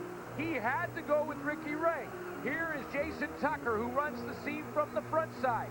As he goes down the seam, he's hoping his quarterback can somehow move that safety. The quarterback moves to safety, you are wide open. And Greg Frères is way over there with Rick Walters on the opposite side of the field, all because Ricky Ray had time to move him up the middle. He is cool, calm, and collected. Without question, good on 20 and 29, 277 yards, a couple of touchdowns. But more importantly, Glenn, he is in control again. He's been in control of the entire evening. He has moved the Eskimos extremely well. Marshawn Tucker out across the 35 as he returns for the Calgary Stampeders. Oh, it's quite a story. Jason Moss, you've got to in some ways feel for him, who, coming in this year, finally had a chance to take a football team, and it was really his team. And of course, he just loves the success, and that's all they care about right now. Jason Moss is that kind of player. Well, these Eskimos have got the quarterbacks stacked up again. Ricky Ray sitting in number 1 right now. Jason Moss can play this game and win at number 2, and they've got another guy they're high on as well. Stampeders on a beautiful play. Kamal Peterson makes the catch at the 40-yard line. Now they're just opening it up, and the Calgary Stampeders have no choice but to open it up. Now, Marcus Crandall doesn't quite have as much time to move Singor. Mobley is going to be back here, and watch how close Mobley is to making this play. See, Crandall's got to get rid of it now. Goes back to the seam, tried to move him a bit. Here comes Mobley.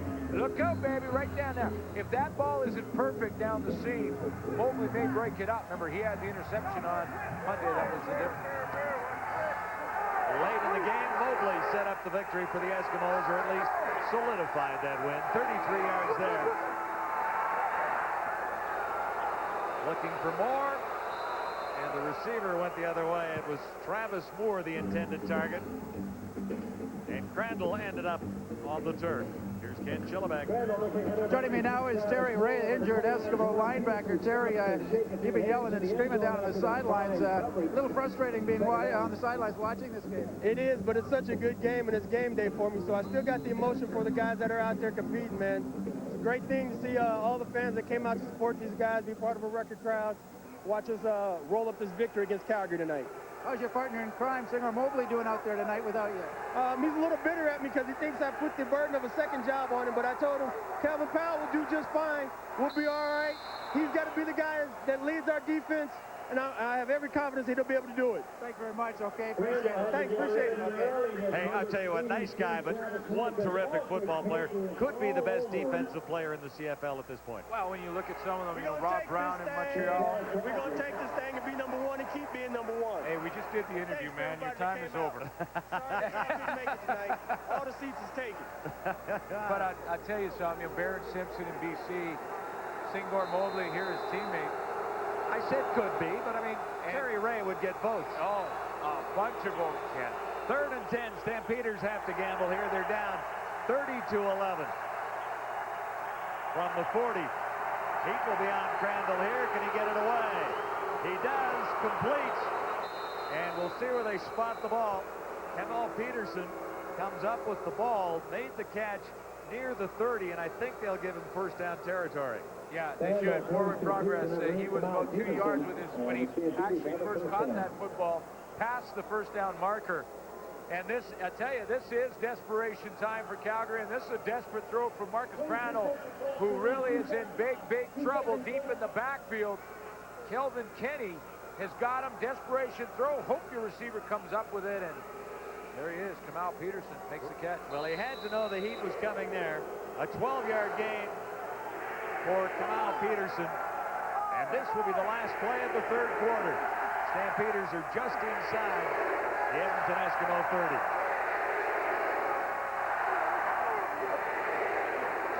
Play action. Now Crandall in some difficulty. Has to throw on the run, and there's no one home. Had to unload right there. Final play of the third quarter. So the Stampeders, Glenn, still have a long way to come back. A long way, but they're on their way back, and there was a late flag, John, on that play, and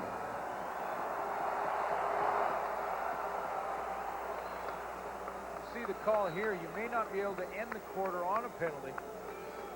You cannot. Unless it's declined.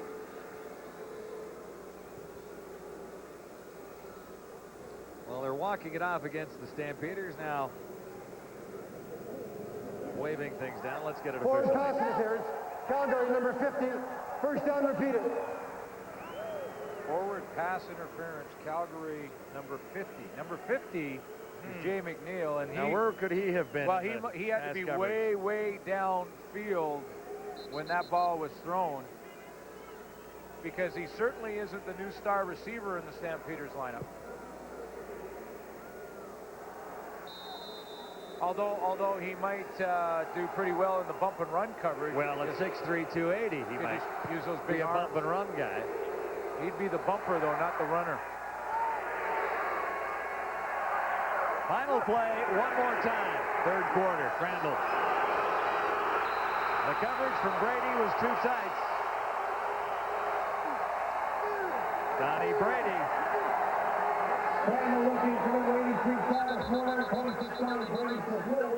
Travis Moore was the intended receiver, and he is shaken up. Moore missed some time earlier.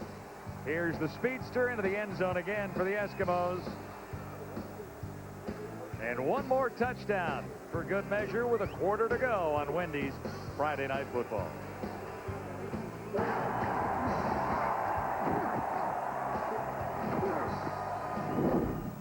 Well, 4 days ago in Calgary, there really wasn't a whole lot to choose between these two teams. They were very evenly matched. Tonight, a whole different story. The Edmonton Eskimos look every bit the 8-2 team that they are, the leaders of the Western Division, Matty. That's right, and they're flexing their muscles Oh, yeah. in every category, special teams, offense, defense, minus the Terry Ray.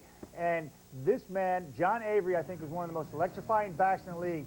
There you see Ricky Ray executing the speed option, does a nice job, and then Avery, with blazing speed, takes to the corner and outduels Frères to the corner, getting Edmonton on the board. And then the Edmonton Eskimos, they are simply sending a message to the Calgary Stampeders: we're burying you. We're going to put you down there, and we're going to keep you down there. And to me, it's a situation where they deserve to be on top, because the way they're playing, Jock, they have buried the Calgary Stampeders tonight. Well, Matty, you showed the Edmonton Eskimos executing their option play and executing it smoothly. Calgary executes an option play down by the goal line, sort of. They get the touchdown, but this isn't Marcus Crandall here. Look at this. He's executed the triple option there, the dive fake. This is where the ball needs to go out right now to his back, Scott Regenbald. He has got Kelvin Powell bearing down on him. He waits for some inexplicable reason till the last second they get the ball out. That could very easily have resulted in a fumble, the ball going back the other way. Who knows? There's something wrong with this Calgary Stampeder football team. Yeah, Jock, but there's nothing wrong with Edmonton. I mean, they're doing a great job. 334 total yards of offense, but the secret to this game has been the return game, whether it's the punt return or the kickoff return. You see Winston October there. That sets up the short field for the offense, a great starting point for the offense. Play after play after play. You got to remember, this is an Edmonton Eskimo team that earlier in the season had punts blocked that had returns on top of them, that was the reason they were losing early in the season. You see another good return right there. There's no doubt that the difference between Edmonton now and before is all three phases are doing well, especially the return game. Of the last 10 regular season meetings between these two, Edmonton has won 7, 2 of them already this year, and they're 1 quarter away from their 5th straight win. Here again is John and Glenn. More tough news for the Calgary Stampeders. Travis Moore is on the sidelines. As Crandall looks at 2nd and 20 here, flags are down, it's tipped, and it falls to the turf. Kevin Powell got a hand on it for the Eskimos, but there was a penalty marker before that. And this is going against Calgary, I do believe. Yeah, Jeff Pilon was working one-on-one. I believe it was Albert Reese off the edge. Holding, Calgary number 64, decline, 3rd down. Yeah, and that's who gets the holding call. It'll be declined because it was 2nd and 20. Now, Travis Moore was injured on the final play of the 3rd quarter. Went down on the knee. He actually had to be carried off of that after he got up. The right knee, as you can see, grabbed it. He went down, and then his teammates came and actually carried him to the bench. Mark McLaughlin tries again. He's missed a couple tonight. He's wide again. He's 0 for his last 3. Winston October returning for the Eskimos, still standing. This guy has been exciting. Great night again tonight. Winston October out to the 40-yard line, and the problems continue for Mark McLaughlin, who's missed 3 times at Commonwealth tonight. Tonight for the rematch, and tonight's Fritos Pandemonium Lucky Fan has been found to represent Eskimo fans at the Grey Cup, November 24th at Commonwealth, John Jeske. I think he's a worthy representative, don't you? He can't get any more Fritos in his mouth, I'll tell you that right now. It has been an Edmonton night. John Avery stopped near the 40-yard line. So 61,481, and this is the guy. And when you look at him, he's got the Singor Mobley jersey on. He's got the paint face. He couldn't pick a better one, I don't think. And he's got the Fritos.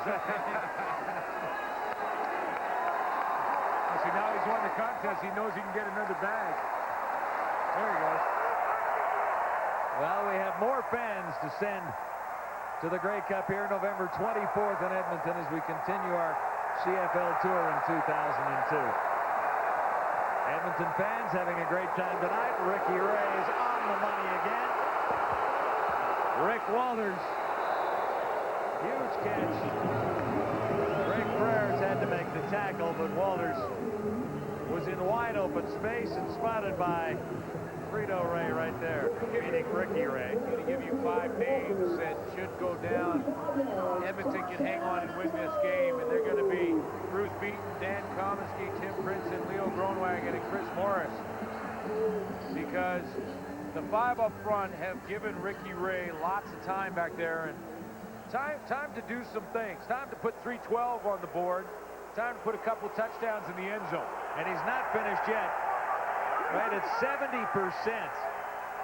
It's a clinic. Flags down. Ray going for Tucker, who has a touchdown earlier, and he's got it. Jason Tucker. A couple of touchdowns tonight. The first one and the last one.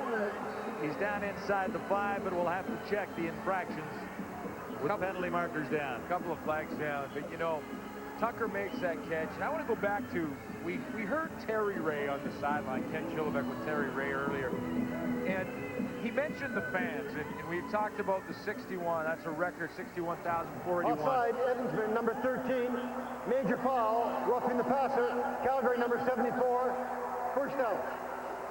And you know, Jason Tucker just made a nice catch. Now there's a couple of penalties, and Edmonton will get a 1st down. But I love the way Terry Ray recognized the fans. Because, you know, as a player, you feel it. I mentioned it at halftime. There's intensity in this building like I've never felt before. And maybe that's why. A record crowd, and it's the atmosphere and the rematch, and the Canadian Football League is on its way up. Well, and the Calgary Stampeders are lying flat right now. And nothing makes an Eskimo fan happier than seeing that happen. The Edmonton Eskimos in control here. Ray got it away. And hang on, there's a flag goes down and could be roughing the passer against the Stampeders as Ricky Ray is slightly shaken up. Right at the end of that one, Antoine Young, he did something when Ricky Ray was down on the ground. It wasn't when he pulled him down. It was once he was on the ground. Ball across the line of scrimmage. Second down. Okay, because the flag came out because Antoine Young did not do anything wrong when he tackled him. Ricky Ray's looking in there trying to complete the pass, holds on to it long. Watch Antoine Young. He just grabs him, wraps him up, pulls him down. So I didn't see any infraction there. I thought the only thing it could be is Antoine Young maybe said something, but it was. They were just waiting to make sure it was the pass had crossed the line. Yeah. That's right. So it'll be 2nd and 10, Edmonton. 2 receivers to the near side for the Eskimos with a comfortable 30-11 lead on the Stampeders. Again, Ray has time, and he has a target. Inside the 15, it's Tucker again. So Jason Tucker is having a night. Another 13 yards and a couple of touchdowns earlier for Jason Tucker. He's the guy who got things started for Edmonton with this touchdown. And here's the deep play and the great jumping ability of Tucker. That was the one that was the tough catch. Well, this was easy, right? Well, Ricky Ray did all the work there to get the safety out of the middle, and that was an easy one for Tucker, but they all count. He's got a couple tonight, over 130 yards. And Ricky Ray just keeps them rolling. And that's what the Eskimos have done from the beginning here at Commonwealth tonight. Ray, still standing, still had some time, and he put that one through the end zone. Look at the time he had, though. Now, the problem for Ricky Ray was he had a two-man pattern, basically. He had Terry Vaughn on one side and Ed Hervey on the other. He brought everybody else in for protection. So the upside is he's got lots of time to throw. Look at everybody in here for protection. Lots of time for him to throw, but he's only got 2 men in the pattern, and there's 4 defenders covering them. So because of that, he has nowhere to throw. There's Terry Vaughn in the back. Look, there's a couple guys. Barnes on the outside, Vaughn in the middle. In a second, you're going to see another one come. It was Greg Frères. He was just to the left of your screen. This will explain a lot. Average gain on second down for Calgary, 4.4. The Eskimos, 12.7. And this is a second down for Edmonton. Ricky Ray has one dropped by John Avery, but there's a penalty marker down the 5-yard line back in the Stampeders secondary. This Edmonton team has not seen a bunch of penalties.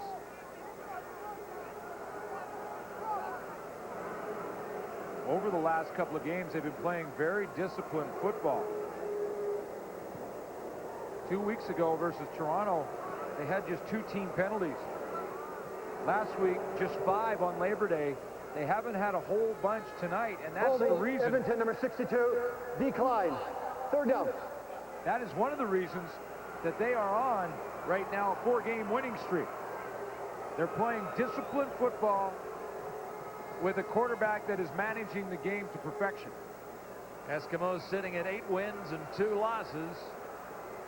Calgary Stampeders, 3 wins, 7 losses. And a couple of extra points for overtime. Adventures. But they're quickly slipping out of the playoff race in the CFL West. These Stampeders. Sean Fleming hasn't had traction problems tonight. He's hit on field goals of 38, 46, and 32. And one more for good measure from 19. So Fleming is winning the battle of the kickers. The Eskimos are hammering the Stampeders. 61,000 are loving it. Hey, Michael Jenkins on the practice roster with Houston, former Canadian Football League with the Toronto Argonauts. And boy, have the Argonauts missed him this season. Stampeders out near the 40 on the return by Marshawn Tucker, but there's a penalty flag down on the return. Number 86, Marshawn Tucker has the return. There's a flag on the play. Last 5 possessions, fairly impressive, wouldn't you say? A couple of touchdowns, 3 field goals, no punts, no turnovers. That's about perfect football. Yeah, well, you can't put the game together any better. And that's what Ricky Ray keeps doing. Monday, his numbers weren't real dramatic, but he was efficient, Glenn. It is what you really pointed out. Efficient. And he's been efficient. If they hang on, there's 10 minutes left, they hang on, there's the efficient. At 236, doesn't, jump out at you. Doesn't have a touchdown pass, but it was an efficient game. Completion percentage was still up over 60, and he won the game. Stampeders are in a deep hole here looking at first down. Don Blair makes the catch. He doesn't make the catch. Trapped that one. He was upset, and now, the little things start to affect the Calgary Stampeders. You mentioned, and we talked about it, John, at the top of the show, the importance of this game for Calgary, and maybe more for morale than anything, because it is interesting when you look at the rest of the week in the Canadian Football League. BC plays the Winnipeg Blue Bombers, unless they tie that game, which is unlikely. One team loses there. 3 points separating last from second. Even a loss here doesn't eliminate Calgary from the picture. 2nd and 10, and nowhere near a connection there for the Stampeders. Tucker was the target. Marshawn Tucker, number 86, out of Oregon. And the Stampeders look ready to head home, don't they? Well, if they know any team, if any team knows that the comeback is still possible, it's the Calgary Stampeders. Think back to that Winnipeg game when they had the thing pretty much in control. 17-point lead, and the Bombers come storming back, winning overtime. Any team should know it should be Calgary. Point well taken. O'Mahony's punts. October to return. Finds a seam. This guy has been flying all night long. Not quite all the way, but look where he set the Eskimos up. Inside the 45, Greg Prayers had to come over to make the tackle.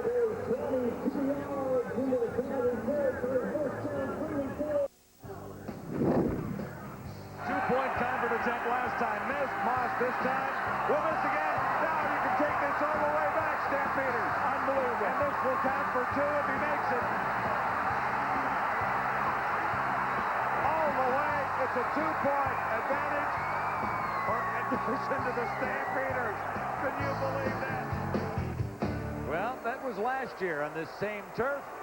Stampeders had one more miracle left and won that game on the return by William Fields.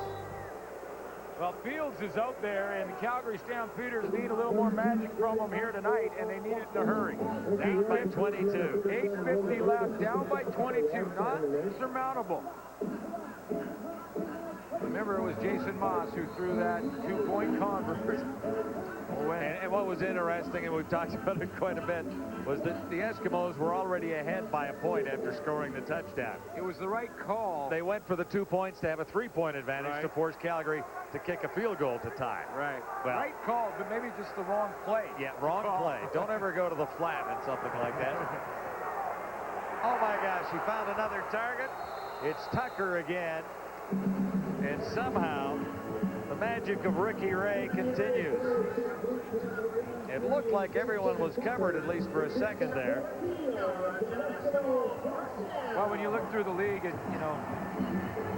look at all the rookies, it's hard to imagine another one that's putting up numbers and doing the things that Ricky Ray is doing, even if his starting run ended right now. 5 wins if the S can hang on and hold on to this victory in 6 starts for Ricky Ray. On another first down, John Avery for a couple of yards.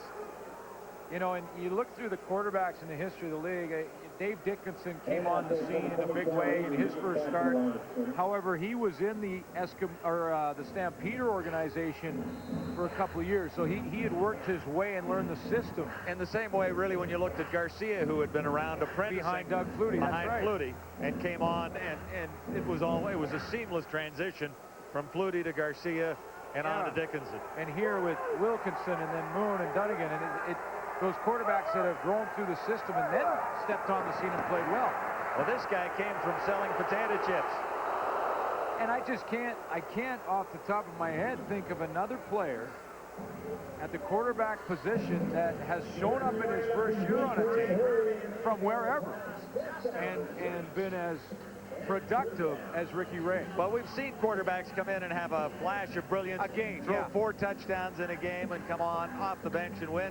We saw the kid in Saskatchewan do it the other night. Yeah, Rocky Butler. Absolutely. Dan Crowley here in Edmonton against Winnipeg. But the consistency is what you're talking about, and that's the story. That's right. And then to feel like you're Tom Higgins with Ricky Ray, Jason Moss, and a guy that they may think is the best of the three of them, Bart Hendricks. Well, Bart Hendricks has NFL scouts drooling, according to team president Hugh Campbell. He says Hendricks is the one everyone's asking about. And look what Ricky Ray's doing out there.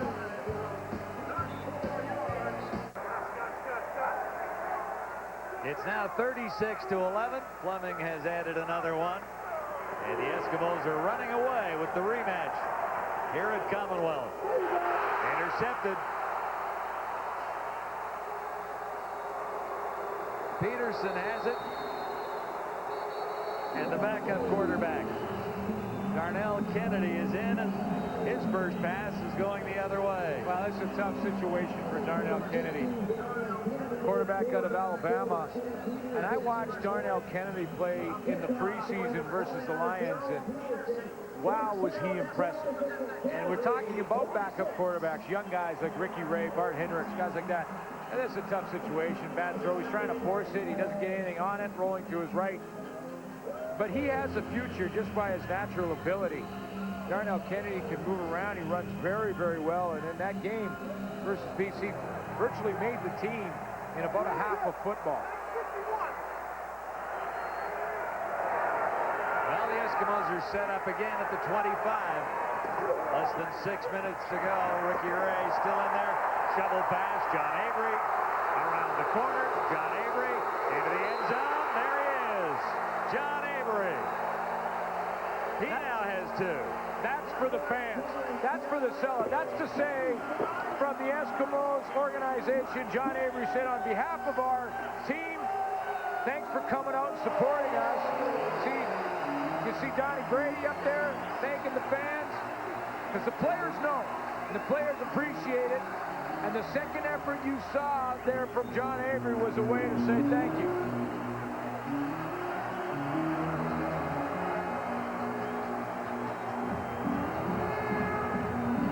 This place is going off right now. The Grey Cup game will be here November the 24th.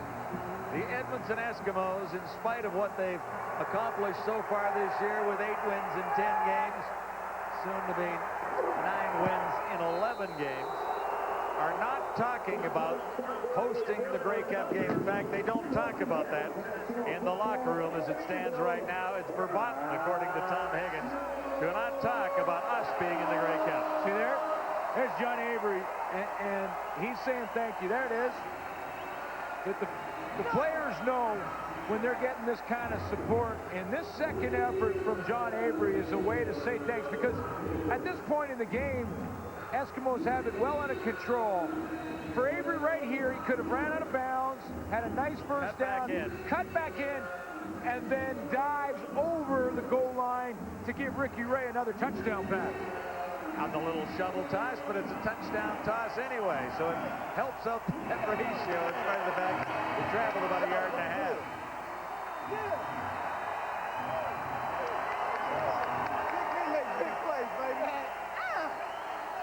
They have found some exciting young talents for 2002.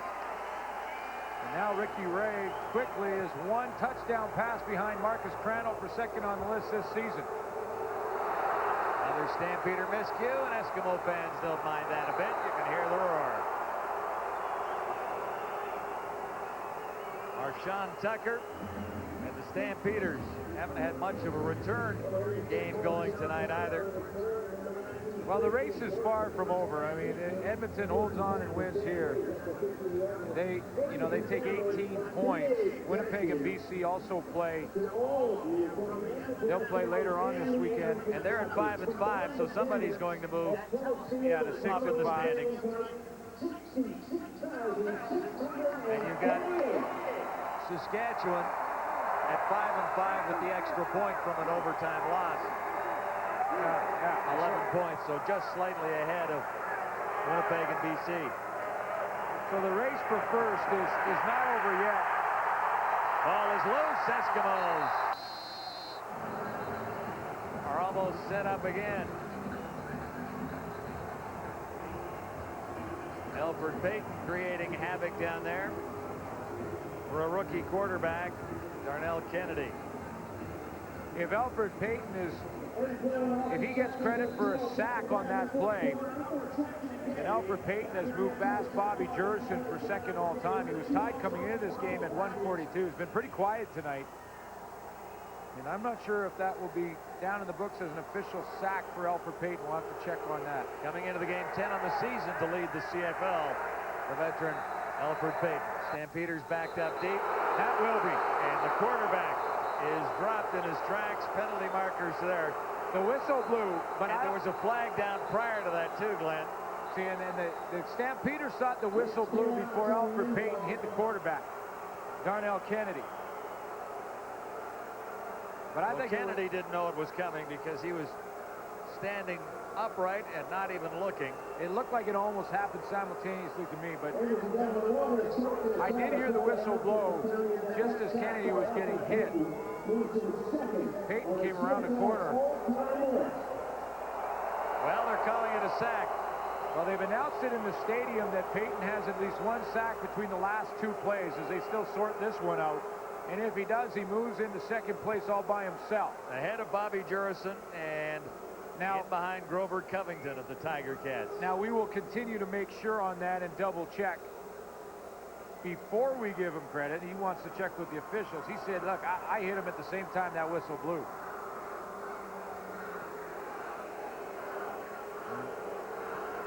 We'll put it up there right now, and we're confirming it as we speak to make sure that he does get credit in the last two plays for at least one of those sacks. And if he does, that's where he'll be in the all-time list.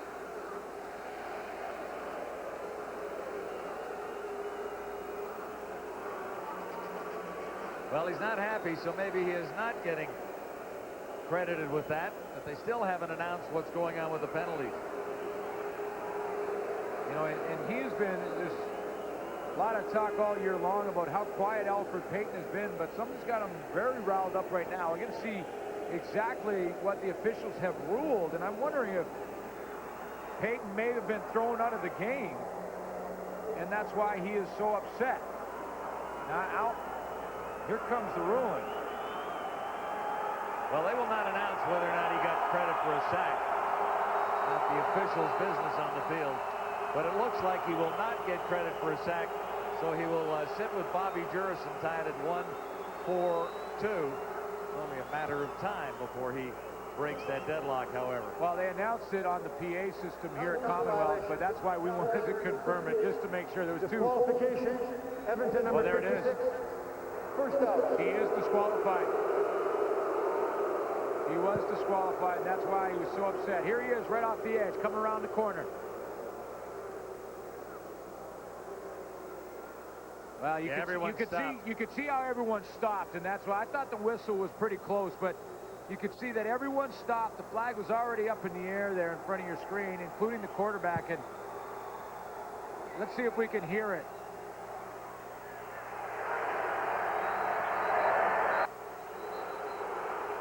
Ooh, pretty close, wasn't it? Well, that's what I thought. I mean, when it really close. When it really happened, it sounded, but you know what it was is that and that's why Alfred Payton's so upset. He thought it was right on the whistle, and he couldn't stop by then. And at the same time, protecting the quarterbacks, Darnell Kennedy had stopped and relaxed. And if you get hit in the back like that when you're completely relaxed, you can really get hurt. And that's why I guess Payton is being thrown out at this point. But he's upset because he thought he did it right on the whistle. Still 4 minutes to go. It's been a long night for the Stampeders. No sack for Alfred Payton. So we'll have to So make we've that readjusted adjustment. here. Yeah. Here you go. This is right and accurate right to the second. That's why we confirmed it for you. So now he's back tied at 142. But you're right, it'll happen this year. Not this game, however. He's not this game. And a little too much time taken by the rookie quarterback for the Calgary Stampeders.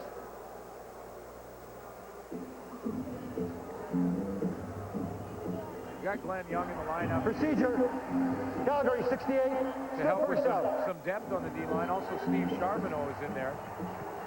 Glenn Young comes in and replaces Alfred Payton. So that's one thing that Tom Higgins has done well this year is to go out and get some free agents, both Charbonneau and Glenn Young from the Montreal Alouettes, and pick up a couple of guys that weren't happy in their situation in Montreal and give him some depth here in Edmonton. First down and a bunch for the rookie quarterback for the Stampeders. Jamal Peterson was the target. That was almost picked off.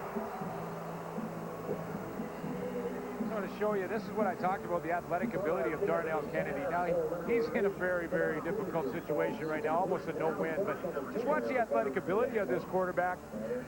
6 foot, 190, roll full speed to his left, and really strong arms, get the shoulder around, and strong arms, a nice strike in there that's obviously not caught by Jamal Peterson, but really should have been. That's good athletic ability for a young quarterback that I believe has a future. Now 2nd and 15. Shotgun for Kennedy. Pressure's on, and that will be a sack. Chalk one up for Kelvin Kinney.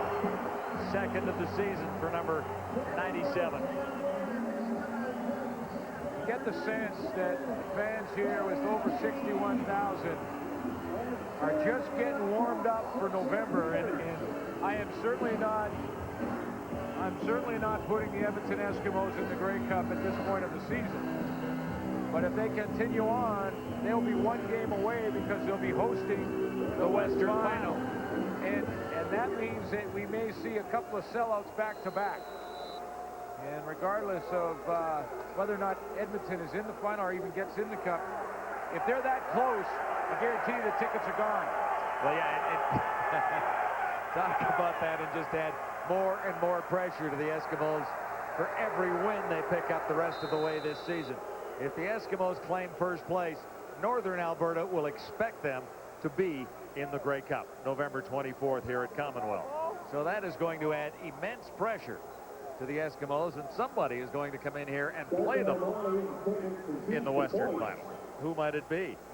Well, that is way up in the air right now when you look at that Western Who might division. that be? Well, would it be Winnipeg or BC coming on now, or the Rough Riders who've shown well again in the last couple of weeks? And John, the race for first place is certainly not over yet either. Not really, no. I mean, but the Eskimos feeling a little comfortable with their 9th win. Yeah, on the board here at 45-11 as it stands right now, and 3 minutes to go. At Ottawa on the CFL Sunday. We're in Montreal for the Ticats and the Alouettes.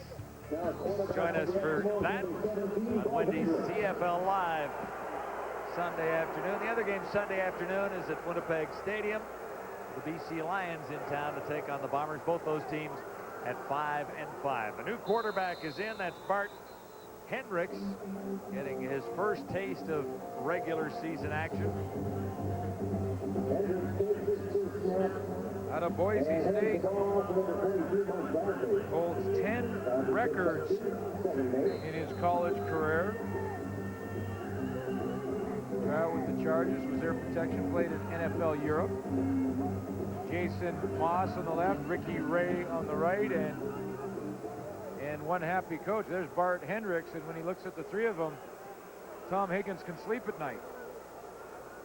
Well, they've got 3 guys they figure who can play. Here's Hendricks escaping after bobbling the ball and finding a way to make a first down out of things. Well, we certainly won't be able to make an overall judgment on Bart Hendricks in 3 minutes of play when the game is pretty much out of reach for the Stampeders. However, when you talk to the coaching staff here and you talk to Hugh Campbell, boy, they think he may be the best of the 3. And when you see what Ricky Ray has done, And you watched what Jason Moss did last year. Absolutely. I mean, this guy was a bona fide starting quarterback until he got nicked. And I mean, no question that he is still capable. It's just that Ricky Ray has been too good to remove from the starting lineup. This is not a quarterbacking controversy in Edmonton by any stretch of the imagination, because everyone's happy when the quarterback's winning. Yeah, and then you've got the depth there, and then you've got the depth in other spots too. It just Ron Williams, the running back, is ready to come back. Can't get back in the lineup. And now they don't want to mess with the chemistry with John Avery in the lineup, so they've got depth at quarterback. They've got nice depth now in the running back area, maybe the best receiving core across the board in the league. Well, look at Jason Tucker on a night like this. Add him to the combination of Hervey and Terry Vaughn. It's pretty easy to make that statement, isn't it? Nice possession receiver, and Ricky Walters to add to that. 2nd and 7. And this is Mike Bradley finding a way to escape. A couple of runs for Bradley in this sequence. Number 22. Calgary Stampeders will get some help over the next little while, and you can see that they need it. They need a spark. They need a couple of players to come in and be able to motivate this team, get them going in the huddle. James Cotton might be the guy on defense, and it may be Antonio Warren on special teams that gives them some better field position that can help. Well, yes, they haven't had that either. I mean, they haven't been able to win in any phase of the game, special teams, defense, or offense, in the last while, and they blew that game in Winnipeg against the Bombers, giving up late touchdowns there, or things might have been slightly different. Had a chance to win on Labor Day, really didn't show any signs of having a chance to win here tonight. They were overwhelmed from the get-go. Yeah, and the concern for Wally Buono has got to be, he's getting some players back, but maybe not in the positions that he needs them back in. Mark Borector looks like he's going to stick in Kansas City.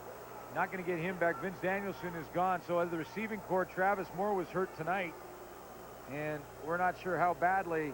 Get some help on the D-line, which is starting to improve anyway, but he needs maybe a receiver and maybe a defensive back, more important. You know, and William Hampton is another guy that's possibly out there, former all-star for the Calgary Stampeders. But William Hampton is probably going to sit down in the NFL and wait and see if the phone rings someone south of the border for a while. Mike Bradley has close to another first down, and tonight's game ball brought to you by SportCheck.ca. A little choice about this. Yeah, From Canada's choice for sports, we choose Ricky Ray. Without a doubt. Hands down, maybe the easiest one we've had to pick all year. Used all his weapons, distributed the ball, put up nice numbers, no mistakes. Controlled the football game from start to finish. Well, not quite to finish, because Hendricks has moved into the situation right now. He's mopping up out there. A lot would argue that it was finished 3 minutes ago. I would suggest you're really right. Feel safe enough to roll up the standings? Yeah, I do tonight. Okay. But just to make sure, well, what we'll do is we'll do it this way. We'll put them in here at 16, and we'll just go like this. Oh, you're going to pencil it in. Just pencil it in there. You got caught when I was away, didn't you?